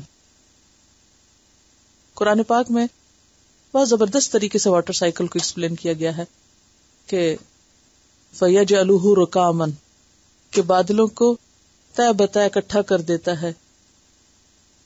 فَتَرَى الْوَدْقَ يَخْرُجُ مِنْ خِلَالِهِ، پھر تم دیکھتے ہو کہ بادلوں کے قطرے اس کے اندر سے ٹپک پڑتے ہیں. تو جب بادل اکٹھے ہوتے ہیں تو کیا ہوا؟ اندھیرا تو ہوا. جب احکامات زیادہ آئیں گے تو مشکل تو ہوگی، نیچرل سی بات ہے. فیہ ظلمات ورعد، اور گرج، کڑک. کڑک کیا چیز ہے؟ قرآن پاک کی وہ آیتیں جن میں وعید ہے. وعید کس کو کہتے ہیں؟ ڈراوا، خبردار. آپ بیٹھے ہوتے ہیں ایک سوئی سے پڑھ رہے ہوتے کتاب، اتنے میں زور سے بادل گرجا، کیا ہوا؟ آپ کیا کرتے ہیں؟ چونک جاتے ہیں نا، ایک ڈراوا ہوتا ہے نا. تو قرآن کے وہ احکامات یا وہ آیات جن کے اندر کیا ہے؟ وعید ہے، ڈراوا ہے، دھمکی ہے، انذار ہے، خبردار کیا گیا ہے. اگر تم نہیں مانے تو دیکھنا کیا ہوتا تمہارے ساتھ پھر. تو اب یہ احکامات اتر رہے ہیں بارش کی طرح، لیکن اس بارش کے ساتھ بادل بھی ہیں اور بادلوں میں گڑگڑاہٹ بھی ہے اور اس کے ساتھ وہ برق اور چمک بھی ہے. برق کیا ہو گئی؟ چمک. چمک یعنی کہ ایک روشنی بھی ہوتی ہے، یعنی اس میں مسلمانوں کو حاصل ہونے والی کامیابیاں بھی مراد ہو سکتی ہیں کہ جب مشکلات ہوتی تھی تو ساتھ اس کے یعنی لائٹ جو ہوتی ہے یا لائٹننگ ہمیشہ ایک ہوپ کا سامان بھی ہوتی ہے نا، اس کے اندر ایک ہوپ بھی ہوتی ہے، امید بھی ہوتی ہے. تو ان احکامات پر عمل کرنا اگرچہ مشکل ہوتا تھا مگر اس کے بعد مسلمانوں کو کامیابی بھی نصیب ہوتی تھی. اب کیا ہوتا ہے، جو ہی ایسے احکامات اترتے ہیں تو بجائے اس کے کہ یہ غور سے سنیں، توجہ کریں، مان جائیں، یہ کیا کرتے ہیں؟ یجعلون اصابعہم فی آذانہم، یہ اپنی انگلیاں اپنے کانوں میں ڈال لیتے ہیں. کان کی شیپ اگر آپ نے کبھی دیکھی ہو تو یہ جو کنال ہوتی ہے جو آگے جا کر ہمارے نروس سسٹم سے لگ جاتی ہے اور جو پیسج ہوتا ہے، اگر آپ دیکھیں تو اس کی شیپ ایسی ہوتی ہے جیسے پوری انگلی اس کے اندر آ جائے. یہ بالکل ایسے ہی ہے جیسے کسی بوتل کے اندر کاک دیا جائے یا اس کے اندر اس کا ڈھکن جو اندر ڈال کے بند کیا جاتا ہے نا، سیل کیا جاتا ہے. تو وہ اپنی انگلیاں اپنے کانوں کے اندر ڈال لیتے ہیں. اصابع اصبع کی جمع ہے، یہاں سے لے کر یعنی انگلی کے یعنی جہاں سے ناخن ہے یہاں سے لے کر نیچے تک ہاتھ کی جڑ تک سارے حصے کو اصبع کہتے ہیں. یہ ساری اصبع ہے. نہیں یہ نہیں کہ تھوڑی بہت انگلی رکھ نہیں لیتے، ڈال لیتے. نہیں، مبالغہ ہے، پوری کی پوری سیل کر لیتے ہیں اپنے کان، بلینک ہو جاتے ہیں، پورے بند کر دیتے ہیں، سنتے ہی نہیں. یجعلون اصابعہم فی آذانہم، کیوں ڈالتے ہیں انگلیاں؟ من الصواعق، کڑاکوں کی وجہ سے. صواعق صاعقہ کی جمع ہے. کون سی بجلیاں؟ ہوش و حواس گم کرنے والی بجلیاں. یعنی ایسی باتیں، ایسی خبریں جو قرآن میں پھر ان کا حال کھولنے والی بیان ہوتی ہیں. منافقین کا حال بہت کھولا گیا قرآن میں. اگر آپ سورۃ التوبہ پڑھیں تو سورت کا نام الفضیحہ بھی ہے کہ ان منافقوں کو رسوا کرنے والی. ان کی ایک ایک علامت کھول کے رکھ دی گئی، ایکسپوز کر دیا گیا ان کو. یہ ان کے اعمال ہیں، دیکھ لو، خود ہی پہچان لو. ان کی گفتگو سے پہچان جاؤ گے، ان کے رویے سے پہچان جاؤ گے، یہ خود ہی کھل کے سامنے آ جائیں گے. یہ کھول دیا تھا. تو یہاں ایسے احکام جو مشکل تھے یا ایسی آیات جن میں ان کو ایکسپوز کیا گیا تھا یا ایسے حکم جن پر عمل کرنا ان کو بڑی مصیبت لگتا تھا، تو جو ہی ایسی کوئی بات اترتی تو یہ کیا کرتے تھے؟ اپنے کان بند کر لیتے تھے. اس طرح کون کرتا ہے؟ جیسے بلی کو دیکھ کر کبوتر آنکھ بند کر لیتا ہے کہ میں موت کے منہ سے بچ جاؤں، لیکن کیا ہوتا ہے؟ آنکھ بند کرنے سے تو اور اس کے لیے آسانی ہو جاتی پکڑنے میں. کوئی ریزسٹ کرے تو پھر تو کبوتر اڑ جائے تو بلی کہاں سے پکڑے. لیکن وہ یہ سمجھتے ہیں کہ ہم نے اپنی انگلیاں ڈال لی، اب ہمیں کچھ نہیں ہوتا، ہم نے نہیں سنا، بس ہمیں پتہ ہی نہیں. پتہ چل گیا تو پھر تو کرنا پڑ جائے گا، پتہ ہی نہ رکھو. حذر الموت، موت کے ڈر سے. اب آپ دیکھیں کہ وہ جو بجلی کڑکتی ہے تو ایسا لگتا ہے جیسے ہمارے سر پہ پڑے گی اور ہم مر جائیں گے. تو جس طرح کبوتر موت سے بچنے کے لیے بلی کو دیکھ کے آنکھیں بند کرتا ہے، اسی طرح منافقین بھی قرآن کو سن کر بجائے اس کے کہ وہ زندہ ہوتے الٹا مرنے لگتے ہیں کہ ہائے یہ حکم ہمارے لیے موت کا پیغام لے کر آیا. جب کہا جاتا ہو جہاد کرو، نکلو اللہ کے راستے میں، کہتے ہیں یہ تو موت کی خبر آ گئی، اب تمہیں مرنا پڑے گا اللہ کے راستے میں، جان دینی پڑے گی، مال دینا پڑے گا، گھر چھوڑنا پڑے گا. تو حذر الموت، موت سے بچنے کے لیے وہ حکم سنتے ہی نہیں تھے، سنی انسنی کر دیتے تھے. تو اللہ تعالیٰ فرماتے ہیں بچ کے کہاں جاؤ گے؟ واللہ محیط بالکافرین، اللہ گھیرنے والا ہے کافروں کو. اللہ کافروں کو، انکار کرنے والوں کو پکڑ لے گا. کہاں بھاگیں گے؟ یکاد البرق، قریب ہے کہ بجلی. اب برق کون سی بجلی ہے؟ یعنی جس کو دیکھ کے انہوں نے آنکھیں بند کی ہوئی ہیں، یعنی اسلام کا نور ہے مراد یہاں. یخطف ابصارہم، قریب ہے کہ ان کی آنکھیں اچک لے، ان کی روشنی لے جائے. آنکھیں اچک لے سے مراد کیا ہے؟ دیکھنے کی صلاحیت چلی جائے. کلما، جب کبھی، اضاء لہم، وہ ان کے لیے روشنی کرتی ہے، یعنی دین کے احکام جب ان کو آسان نظر آتے ہیں، مشوا فی، وہ اس میں چل پڑتے ہیں، اتنا کر لیتے ہیں. وَإِذَا أَظْلَمَ عَلَيْهِمْ، اور جب وہ ان پر اندھیرا کرتے، یعنی برق جب ان پر اندھیرا کرتی، یعنی دین کے احکام، وحی الہی، علم اور ہدایت جب ان کو مشکل نظر آتی، قاموا، تو کھڑے ہو جاتے ہیں. وَلَوْ شَاءَ اللَّهُ، اور اگر اللہ چاہتا، لَذَهَبَ بِسَمْعِهِمْ، تو لے جاتا ان کے کان، ان کی سماعت، وَأَبْصَارِهِمْ، اور ان کی آنکھیں. ان اللہ، بے شک اللہ تعالی، علی کل شیء قدیر، ہر چیز پر پوری قدرت رکھنے والا ہے. فعال لما یرید ہے. تو یہ مثال تھی ان منافقوں کی جو متذبذب ہیں، ڈاواں ڈول ہیں. جب کوئی آسان حکم ملا کر لیا، جس میں کوئی خرچ نہیں آتا، کوئی مشکل نہیں آتی، اور جب ذرا مشکل حکم پڑا جس میں کوئی قربانی کرنے کی بات ہے، وقت کی یا مال کی یا صلاحیتوں کی یا کسی بھی چیز کی، تو اس وقت ان کا حال کیا ہوتا ہے؟ وہیں رک جاتے ہیں. حکم آسان ہو تو چل پڑتے ہیں، سخت ہو کھڑے ہو جاتے ہیں، اور پھر عمل نہیں کرتے. کیا سمجھ میں آیا؟ یہ دوسری مثال کس کی ہے؟ عملی منافقین کی. عملی منافقت کیا ہوتی ہے؟ کہ دین کو بس اپنی مرضی کے مطابق سلیکٹو ہو کے لینا، جو باتیں تو ہمیں عمل کرنے میں کوئی مشکل نہیں، کوئی ہمارا نقصان نہیں، کوئی ہمیں قربانی نہیں کرنی پڑتی، کوئی رسم و رواج سے ٹکراؤ نہیں، تو ان کے لیے کیا ہے؟ وہ کر لیتے ہیں. اور جہاں کچھ بھی دینے کا وقت آتا ہے تو وہاں اپنی آنکھیں بند کر لیتے ہیں. اب دیکھیے کہ ایک حدیث میں آتا ہے، خصلتان لا تجتمعان فی منافق، منافق میں دو باتیں نہیں پائی جاتی، نہیں جمع ہوتی، آتی نہیں دو باتیں. حسن سمت، اچھا اخلاق، ولا فقہ فی الدین، اور دین کی سمجھ. منافق کو دین نہیں سمجھ آتا، دین کے احکام نہیں سمجھ آتے، دین کی باتیں اس کے دل میں نہیں اترتی. سورۃ النساء میں آتا ہے آیت نمبر 78، فما لہؤلاء القوم لا یکادون یفقہون حدیثا. ان لوگوں کو آخر کیا ہے کہ ان کو کوئی بات سمجھ نہیں آتی. کیوں نہیں آتی سمجھ؟ منافقین کو دین کی سمجھ کیوں نہیں آتی، دین کی بات کیوں نہیں سمجھ آتی، کیوں نہیں ان کے پلے پڑتی؟ کرنا نہیں چاہتے.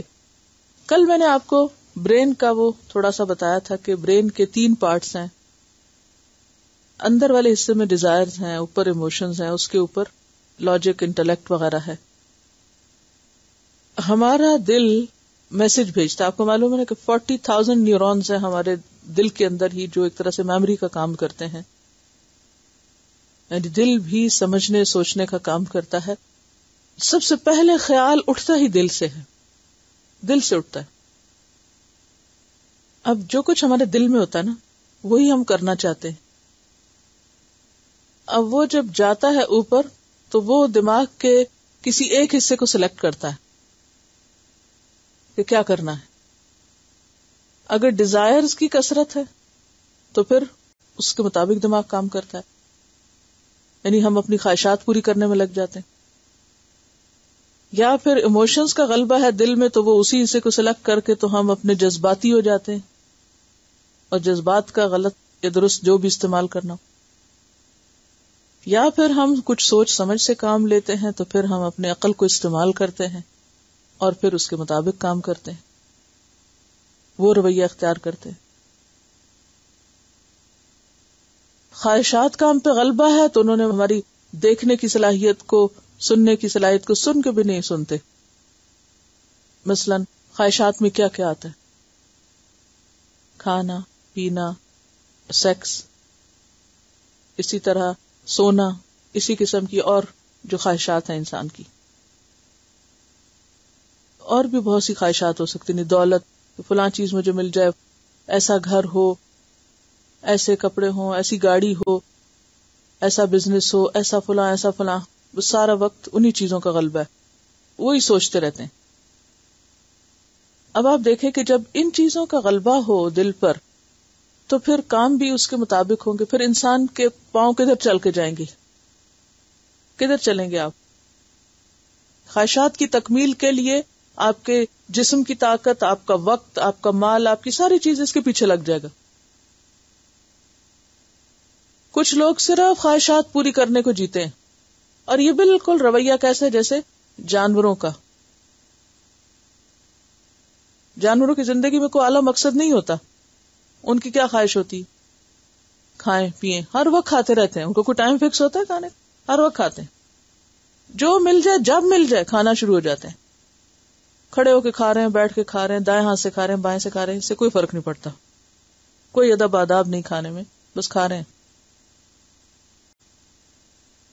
یا پھر کیا کرتے ہیں؟ سوئے رہتے ہیں، کھا لیتے ہیں، جگالی کرتے رہتے ہیں، اونگتے رہتے ہیں. کتے کو آپ دیکھیں کھا پی کے کیا کرے گا؟ سر رکھ دے گا، جا کے سو جائے گا. یا پھر خواہشات نفس ہیں، یا پھر مختلف چیزوں کی تلاش ہے جو ان کی ضرورت کی. گھر بنا لیں گے، کوئی اور اسی طرح کپل بنا لیں گے، میٹنگ کر لیں گے، پھر بچے پیدا کر لیں گے. ان کی زندگی صرف اس چیز کے گرد گھومتی ہے، اس سے آگے وہ کچھ بھی نہیں. کوئی انٹلیکچوئل ایکٹیویٹی نہیں، کوئی اور کچھ نہیں، صرف خواہشات کے اوپر جیتے ہیں، جانوروں کی سطح پہ جینا. اچھا، پھر اسی طرح کچھ لوگوں کی زندگی میں جذبات ہی جذبات ہیں، کام کچھ نہیں، بس جذبات ہیں، دعوے. یا وہ ہر چیز کو اپنے جذبات کی روشنی میں ہی دیکھتے ہیں. اگر جذبات اچھی طرف لگ جائیں تو وہ اچھے کام کر لیں گے، اگر خراب طرف لگ جائیں تو خراب. مثلاً جذبات میں کیا کیا چیزیں آتی ہیں؟ غم، غصہ، اور خوشی، محبت، نفرت. کچھ لوگ اسی ڈالے میں سے باہر نہیں نکلتے. کوئی فوت ہو گیا اور وہ غم منائے ہی چلے جا رہے ہیں، وہ کہیں اینڈ ہو ہی نہیں رہا. ہاں، یعنی کنٹرول میں نہیں ہے ان کے. وہ اپنے جذبات کے اوپر کوئی کنٹرول نہیں رکھتے، نہ اس کے لیے کوئی ایفرٹ کرتے. غصہ ہے، کچھ بھی کنٹرول کرنے کی کوشش نہیں کرتے. اسی طرح نفرت ہے کسی سے تو بالکل انصاف سے کام نہیں لیتے. محبت ہے کسی سے تو بالکل عدل سے کام نہیں لیتے. ہر چیز میں حد سے بڑھے ہوئے ایکسٹریمسٹ. اب یہ حد سے بڑھی ہوئی جذباتیت انسان کو حق سے روک دیتی ہے. آنکھوں پہ پردہ پڑ جاتا نا. نفرت آنکھوں پہ پردہ ڈالتی، محبت آنکھوں پہ پردہ ڈالتی، غم انسان کو غافل بناتا، نفرت، یہ ساری چیزیں جب یہ بہت زیادہ حد سے بڑھنے لگتی ہیں تو کیا ہوتا ہے کہ انسان سوچ سمجھ سے کام نہیں لیتا. اچھا، پھر جو آخری حصہ جو اس میں انٹلیکٹ کی بات ہے تو اس میں بھی آپ دیکھیں کہ وہ بھی اگر اعتدال میں نہ ہو تو بعض لوگ کیا کرتے ہیں، ہر چیز کو تولنا شروع کر دیتے ہیں. 2 اور 2 4 ہی بس جانتے ہیں، اس سے آگے پیچھے نہیں جانتے. اچھا، میں اگر دین کے کام میں اتنی ایفرٹ لگاؤں گی تو مجھے اس سے کتنے پیسے ملیں گے مثلا، یا دنیا میں یہ کام کروں گی تو اس سے مجھے کیا فائدہ ہوگا، فلاں سے تعلق جوڑوں گی تو کیا ہوگا، فلاں سے کاٹوں گی تو کیا ہوگا، اس رشتہ دار سے ملوں گی یا اس سے ملوں. یعنی ہر چیز کے اندر ان کی کیلکولیشنز چل رہی ہوتی ہیں، اس میں عدل انصاف سے کام نہیں لیتے. یعنی ہمدردی، مہربانی، خیرخواہی، اللہ کا حکم صلہ رحمی، مثلاً جتنے بھی دین کے احکامات ہیں ان سب پر عمل کرنے کے لیے ضروری ہے کہ ہماری ان تمام چیزوں کے اندر ایک اعتدال ہو. اللہ تعالیٰ نے یہ نہیں کہا کہ اپنی خواہشات کو بالکل ہی بند کر دو، شن کر دو، ختم نہیں. یا یہ نہیں کہا اپنے جذبات کو تم بس ختم کر دو، برف بنا دو، یہ نہیں کہا. یہ بھی نہیں کہا کہ اپنے دماغ کو سوچنے سمجھنے کے قابل نہ بناؤ، یا کوئی کیلکولیشنز نہ کرو، نفع نقصان کو نہ دیکھو. یہ سب چیزیں اپنی جگہ ہیں، لیکن ان سب چیزوں میں عدل چاہیے. جب ان میں سے کچھ بھی حد سے بڑھے گا تو آنکھوں پہ پردہ پڑ جائے گا، کانوں پہ پردہ پڑ جائے گا. خواہشات انسان کو اندھا بہرا کر دیتی ہیں، جذبات انسان کو اندھا بہرا کر دیتے ہیں. بعض اوقات عقل انسان کو شکوک و شبہات میں اس طرح ڈالتی ہے کہ انسان حق نہیں دیکھ سکتا. ان ساری خواہشات اور ان چیزوں کی کثرت اس وجہ سے بھی ہوتی ہے کہ انسان آخرت کو بھول جاتا ہے، وہ دنیا کی صرف ظاہری زندگی کو ہی جانتا ہے. ایک اور جگہ پر اللہ تعالیٰ فرماتے ہیں یعلمون ظاہرا من الحیات الدنیا وہم عن الآخرۃ غافلون. سورۃ الروم کی آیت نمبر 7 ہے کہ وہ دنیا کی ظاہری چیزوں کا علم بس رکھتے ہیں، ان کے سارے علم کا سورس کیا ہے؟ دنیا کا علم، اور آخرت کا اس میں کوئی حصہ نہیں، آخرت اورینٹڈ نہیں. وہ آخرت کے بارے میں ان کا رویہ کیا ہے؟ وہ دنیا میں اتنا کھوئے ہوئے ہیں کہ وہم عن الآخرۃ ہم غافلون. آخرت کے بارے میں وہ بالکل غفلت میں پڑے ہوئے ہیں، سوچ ہی نہیں، آخرت کی فکر ہی نہیں. ایسے لوگوں سے پھر اللہ تعالیٰ سوچنے سمجھنے کی صلاحیت چھین لیتا ہے، ان کو ہدایت نہیں دیتا. جیسے پیچھے ہم نے پڑھا وما کانوا مہتدین، یہ کتاب ہدایت ان لوگوں کے لیے نہیں ہوتی. تو کیا تفسیر آپ کو سمجھ آ گئی یا کوئی بات سمجھ نہیں آئی؟ چلے اب میں آپ سے پوچھوں گی کہ آپ کو کیا سمجھ آیا. ہاں، کیا سمجھ میں آیا؟ منافقین کے بارے میں جو 2 مثالیں دی گئی ہیں یہ کن کے بارے میں ہیں؟ ایک اعتقادی منافق اور دوسرے عملی منافق. اعتقادی منافق کون ہوتا ہے؟ پکا منافق کون ہوتا ہے؟ جو اندر سے تو پکا کافر ہو، اس کا شرح صدر ہو کفر پہ کہ بس ٹھیک ہے میں نے ماننا ہی نہیں، اندر انکار، اور ظاہر میں اس نے کیا کیا؟ ایک دفعہ چونکہ اسلام کا اظہار کر دیا تھا تو اب یہ کہنا کہ میں پھر کافر ہوں، تو اس کی بجائے وہ بس مسلمانوں میں شامل ہے لیکن اندر سے کوئی اسلام نہیں. ان کی مثال کیا دی گئی، کیا بتایا گیا؟ اس نے اندھیرے میں آگ جلائی، سارا ماحول روشن ہو گیا، پھر کیا ہوا؟ وہ روشنی ختم ہو گئی یا کوئی اور روشنی ختم ہوئی؟ اس کے دل کی روشنی چلی گئی. روشنی کیسے جاتی ہے؟ چلے یہ بتائیے مجھے. اللہ نے تو روشنی دی تھی لیکن اس کی چلی گئی. اب دیکھیے کہ جو روشنی کا سورس ہوتا ہے نا، اگر اس کے اوپر کوئی پردہ آ جائے تو کیا ہوتا ہے؟ جیسے سورج تو چمکتا ہے، اگر اس کے سامنے بادل آ جائیں تو کیا ہوتا ہے؟ روشنی چلی جاتی ہے نا سورج کی. کیوں چلی گئی؟ آگے کیا آ گیا؟ بادل آ گئے. ایسا ہی ہے نا،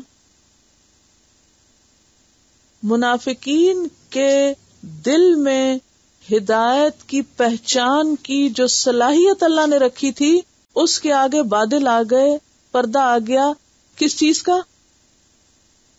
خواہشات کا، مفادات کا، انا کا.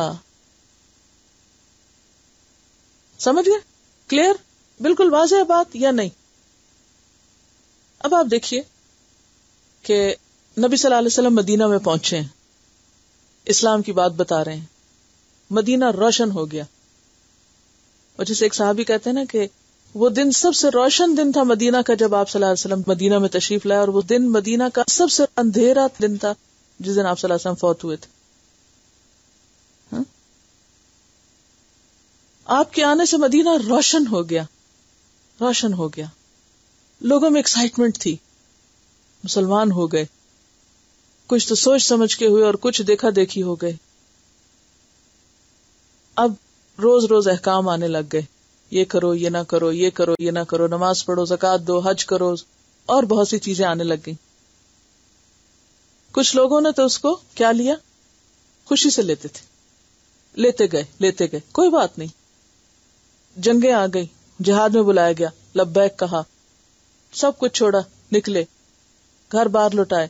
اور میں نے آپ کو سنایا تھا اس دن انصار کا رویہ جنگ بدر کے موقع پر، انہوں نے کہا کہ آپ ہمیں سمندر میں کودنے کو کہیں تو ہم کود جائیں گے، ہم ذرا بھی نہیں جھجکیں گے، آپ ہمیں کچھ دیں یا نہ دیں، آپ ہمیں جو بھی کہیں ہم ماننے کو تیار ہیں. لیکن منافقین نے کہا ہے ساری زندگی کی کمائی اسلام کے لیے دے دیں، یہ نہیں ہو سکتا، یہ نہیں ہو سکتا. اب یہ مال کی محبت اور دین کی روشنی جو چراغ آپ نے جلایا تھا اس کے بیچ میں کیا آ گیا؟ یہ محبت آڑ بن گئی. یہ محبت کیا تھی؟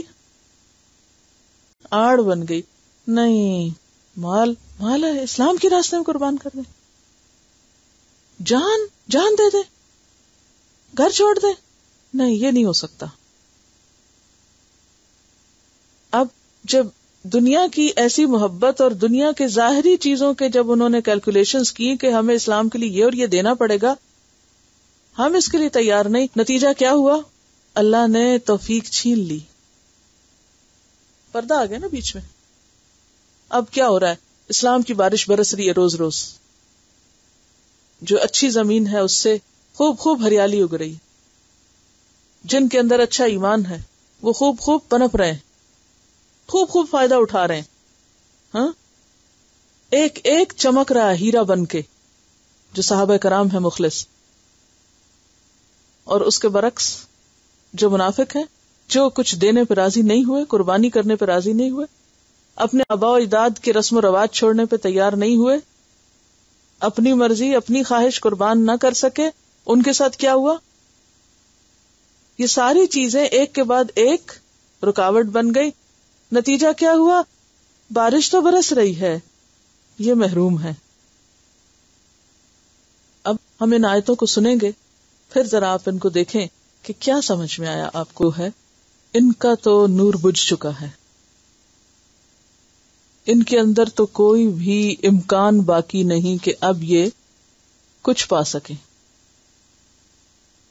اسی لیے فی ظلمات لا یبصرون، کمپلیٹ ڈارکنس میں ہے. اور اس کے اوپر مزید سمن بکمن امیون، نہ کچھ سننے کو تیار ہیں نہ کچھ دیکھنے کو تیار ہیں. لہذا ان سے مایوس ہو جاؤ. فہم لا یرجعون، اب یہ کبھی بھی ہدایت کی طرف نہیں آ سکتے.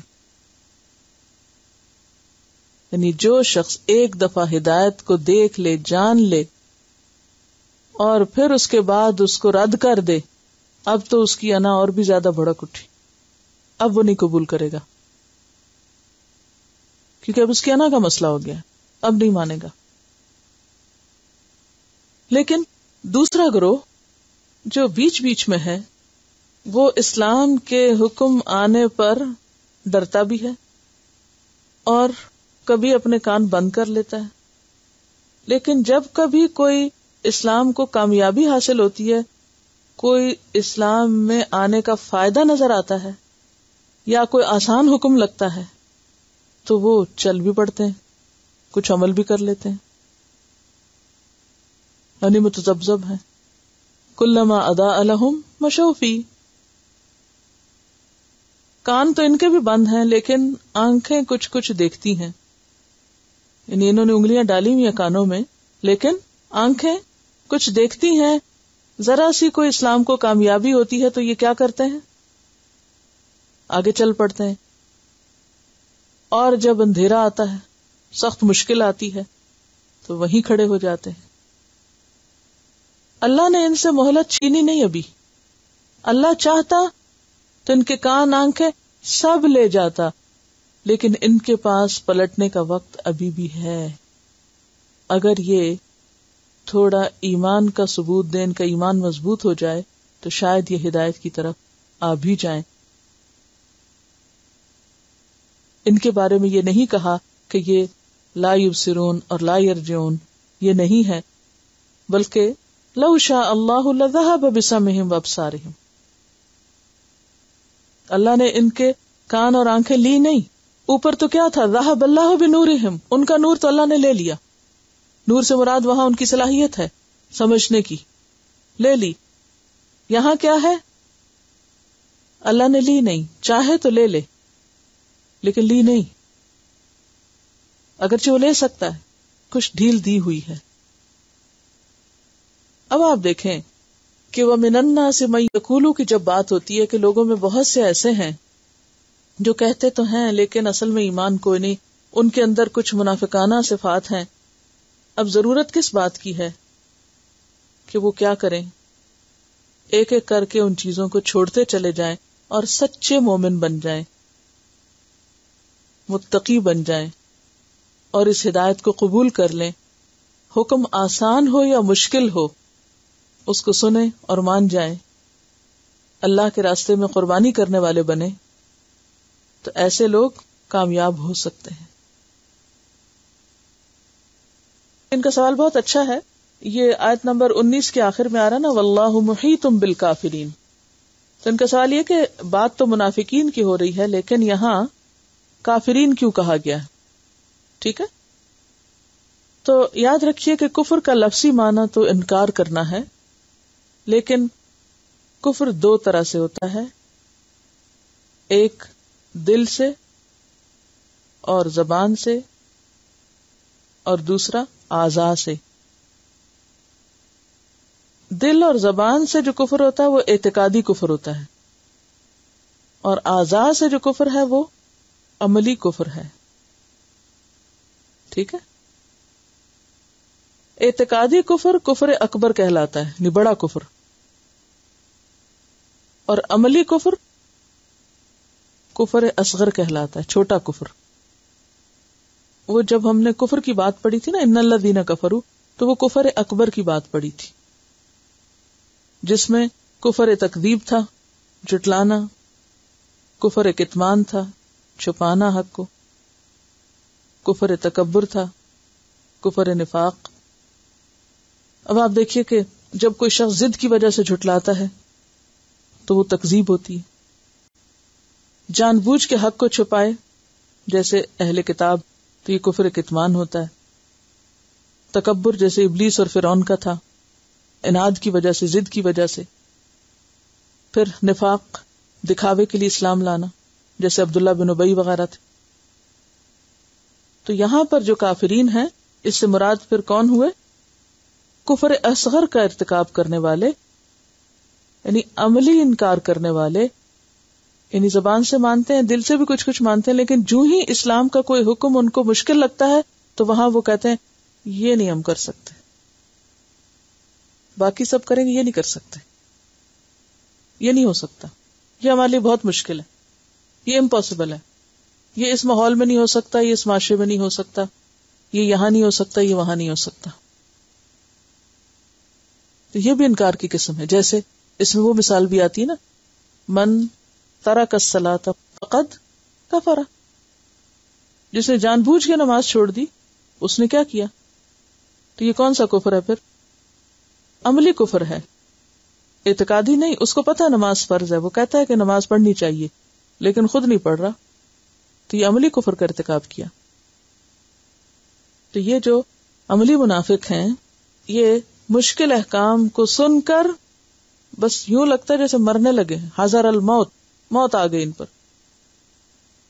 ظلمات اصل میں ظلمت سے ہے. ظلمت کا مطلب ہوتا ہے اندھیرا. یہ اپنے لٹرل میننگ میں یہاں استعمال ہوا ہے،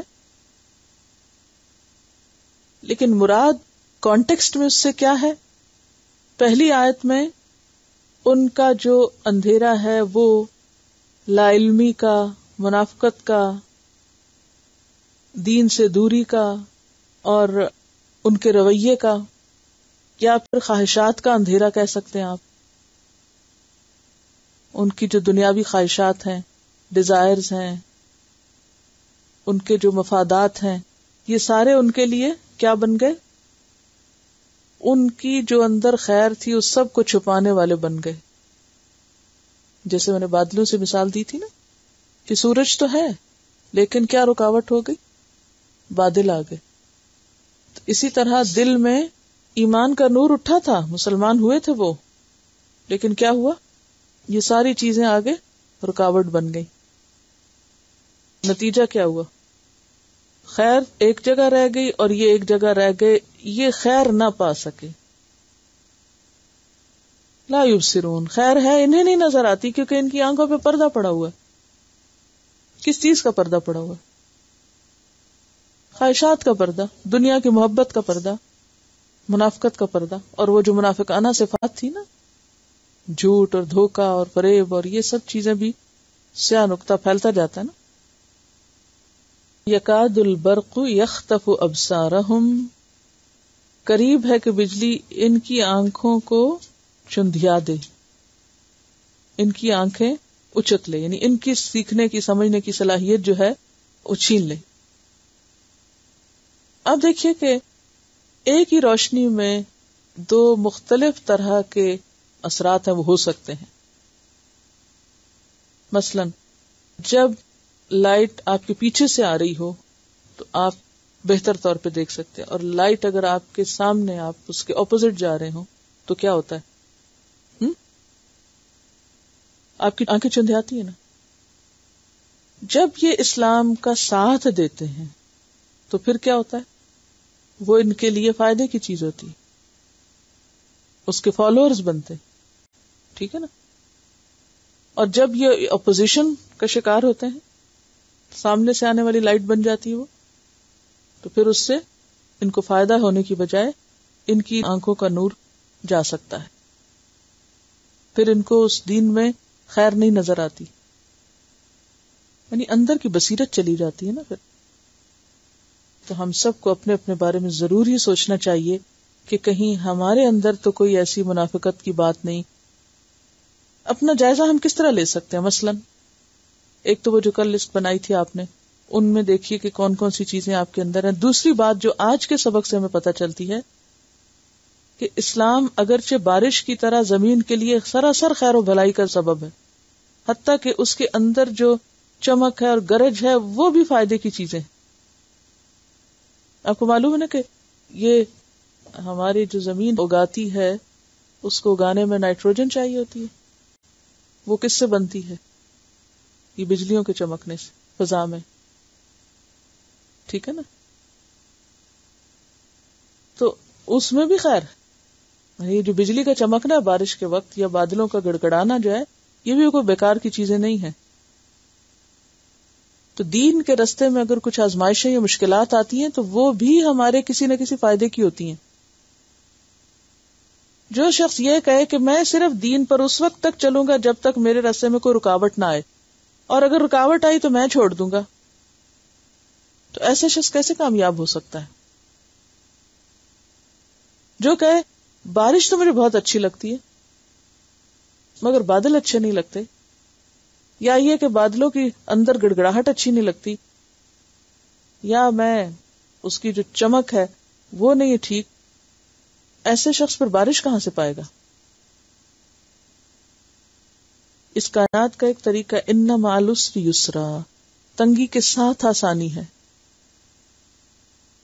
اب ایک عورت یہ کہے کہ مجھے اولاد سے تو بہت محبت ہے، مجھے بہت شوق ہے کہ میرے بچے ہوں، لیکن وہ جو ماں بننے کی تکلیفیں ہیں وہنن علی وہنن، وہ مجھے بالکل اچھی نہیں لگتی. ماں بن سکتی کوئی ایسی عورت؟ نہیں بن سکتی.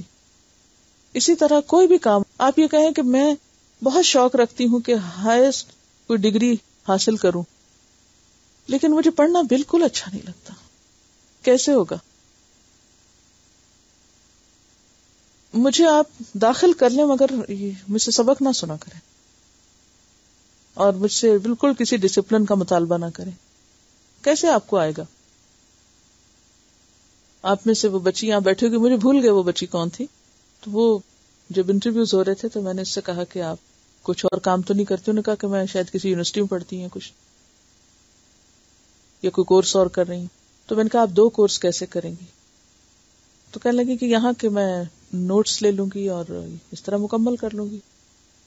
تو میں نے کہا آپ وہاں کے نوٹس لے لیں اور یہ مکمل کر لیں، یعنی یہاں فل ٹائم آئے اور وہاں سے جو دوسرا کورس جوائن کیا وہاں کے آپ نوٹس لے لیا کریں. کہنے لگی نہیں وہاں آورز پورے کرنا ضروری ہے. تو میں نے کہا یہاں بھی آورز پورے کرنا ضروری ہے. دین کے لیے ہم آخر کیوں نہیں سمجھتے کہ آورز پورے کرنا ضروری ہے؟ اب آپ دیکھیں نا 2 چیزیں جب ہمارے سامنے آتی ہیں، ایک دنیا اور ایک دین، تو دنیا کی تعلیم میں ہم کوئی کمی بیشی نہیں آنے دینا چاہتے. اس کی ہر چیز پوری ہونی چاہیے. وہاں ٹائم پر پہنچیں گے, ٹائم پر رجسٹریشن کرائیں گے, ٹائم پر سارے کام مکمل کریں گے.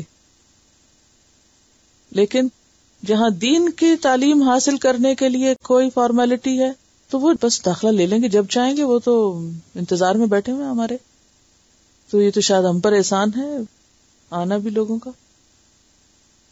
یعنی یہ صرف یہ نہیں کہ آپ کی میں بات کر رہی ہوں, over all over the world, جہاں جہاں مجھے مسلمانوں سے ملنے کا موقع ملا,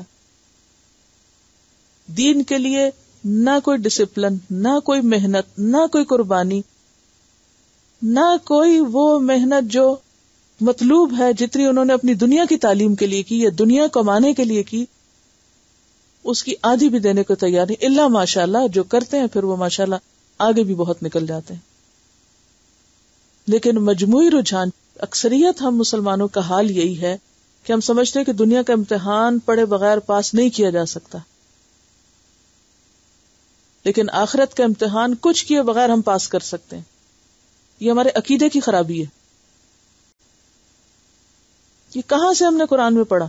یہ کیوں اتنی تفصیل کے ساتھ اس ساری منافقت کو کھول کھول کے رکھا جا رہا ہے, اتنی ڈیٹیل کے ساتھ مثالیں دے کے سمجھایا جا رہا ہے, لیکن ہم سمجھ کے نہیں دیتے. ہم سمجھتے ہیں شاید یہ ایسی باتیں, بہت سے لوگ یہ سمجھتے ہیں ہاں ٹھیک ہے لکھا تو ہے قرآن میں, لیکن بس اللہ غفور رحیم ہے. جو چیزیں ہمیں سوٹ کرتی ہیں وہ ہم لے لیتے ہیں, جو ہمارے ماحول اور مزاج کو سوٹ نہیں کرتی وہ ہم چھوڑ دیتے ہیں. اس آیت پر تو ہم عمل کرنا ہی نہیں چاہتے کہ اللہ کے دین میں پورے داخل ہو, پورے نہیں اندر آنا چاہتے. اگر آپ گاڑی میں پورے اندر نہ بیٹھیں, ایک قدم باہر ہی رکھا کریں, تو کیا نتیجہ نکلے گا؟ جی یہ کہتی ہیں کہ اگر ہم کوشش بھی کریں تو باقی لوگ ہمیں کرنے نہیں دیتے, انکریج نہیں کرتے, ڈسکریج کرتے, کیونکہ ماحول نہیں ہے نا باہر. یہ جرت کہاں سے آئے گی؟ انہوں نے کہا ہم اس لیے عمل نہیں کرتے کیونکہ ماحول نہیں ہے. بالکل صحیح کہا, میں ایگری کرتی ہوں, 100% درست ہے. لیکن ماحول کا مقابلہ کس سے کیا جا سکتا ہے؟ ایمان کی مضبوطی سے, اندر کی طاقت سے. اندر کی طاقت کہاں سے آئے گی؟ آکسیجن سے. آپ کو معلوم ہے کہ آکسیجن کے بغیر آپ کے جسم میں جو فوڈ کا انٹیک ہوتا ہے وہ سارا بھی انرجی میں نہیں بدلتا. آکسیجن جو ہے وہ صرف یہ نہیں کہ آپ کو زندہ رکھتی ہے, کہ آپ کو سانس آتا رہتا ہے تو ضروری ہے اور آپ کا بلڈ پیوریفائی ہوتا رہتا ہے. نہیں, آپ کے بلڈ کے اندر جو نیوٹرینٹس ہوتے ہیں, آپ کے جسم میں جو غذائیت ہوتی ہے, وہ انرجی میں نہیں بدلتی جب تک کہ آپ کو صحیح آکسیجن نہیں ملتی. تو ہمارا علم جب تک ایمان کی طاقت میں نہیں بدلتا بات نہیں بنتی. اب آپ دیکھیں کہ یہ جو اوپر کہا گیا نا, ایمان کیا ہے؟ نار. نار, نار کیا ہوتی ہے؟ آگ. جس دل میں آگ لگ جاتی ہے تو چین سے بیٹھ سکتا؟ کوئی انتقام کی آگ میں جل رہا ہو تو وہ سو جاتا آرام سے؟ اس کی تو نیند اڑ جاتی. تو آگ کس سے جلاتے ہیں؟ آگ کے لیے ایندھن ہونا چاہیے نا, فیول. فیول کے بغیر تو نہیں آگ جلتی, کہ جلتی؟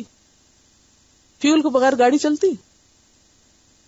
مسئلہ تو یہی ہے نا, جو ہمیں پتا ہوتا ہے اس پر ہم عمل نہیں کرتے.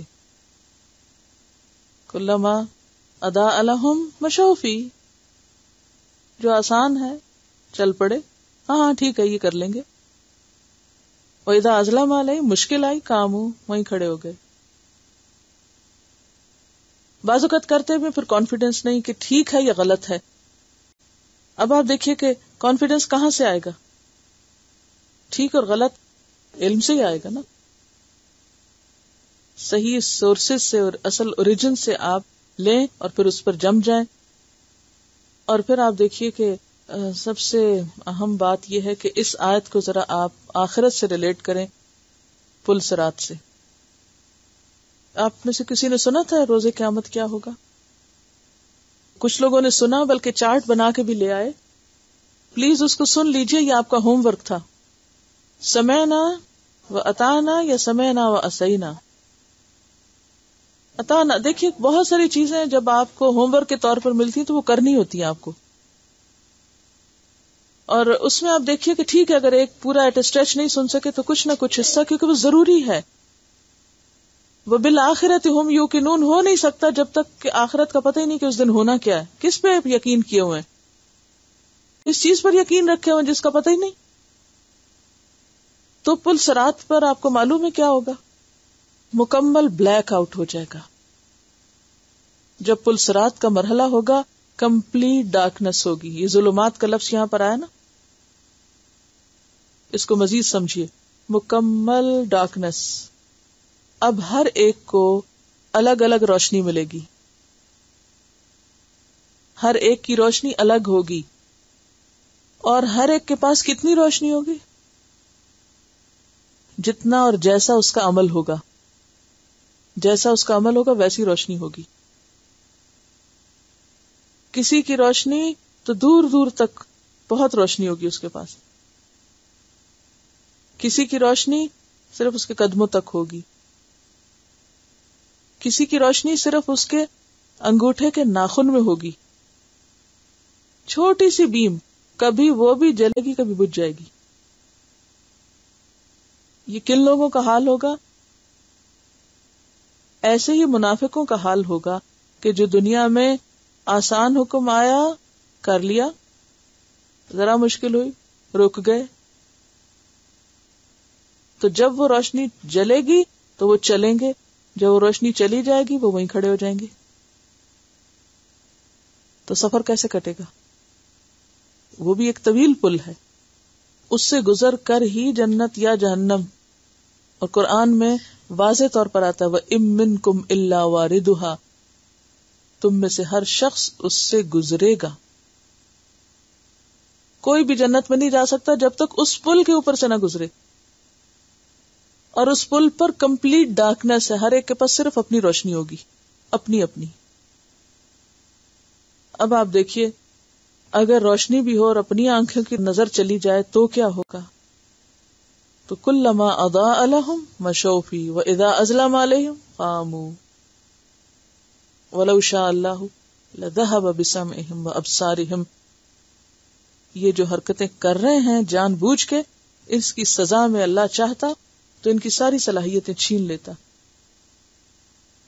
اللہ ہر چیز پر قادر ہے، سب کر سکتا ہے، لیکن اس نے کیا نہیں. اس کا کیا مطلب ہے؟ ہم سب کے پاس ابھی مہلت ہے، ہم کر سکتے ہیں اگر ہم ارادہ کر لیں تو. چلیے پھر ایک دفعہ سنیے اس کو. سبحانک اللہم و بحمدک نشہد ان لا الہ الا انت نستغفرک و نتوب الیک. السلام علیکم و رحمۃ اللہ وبرکاتہ.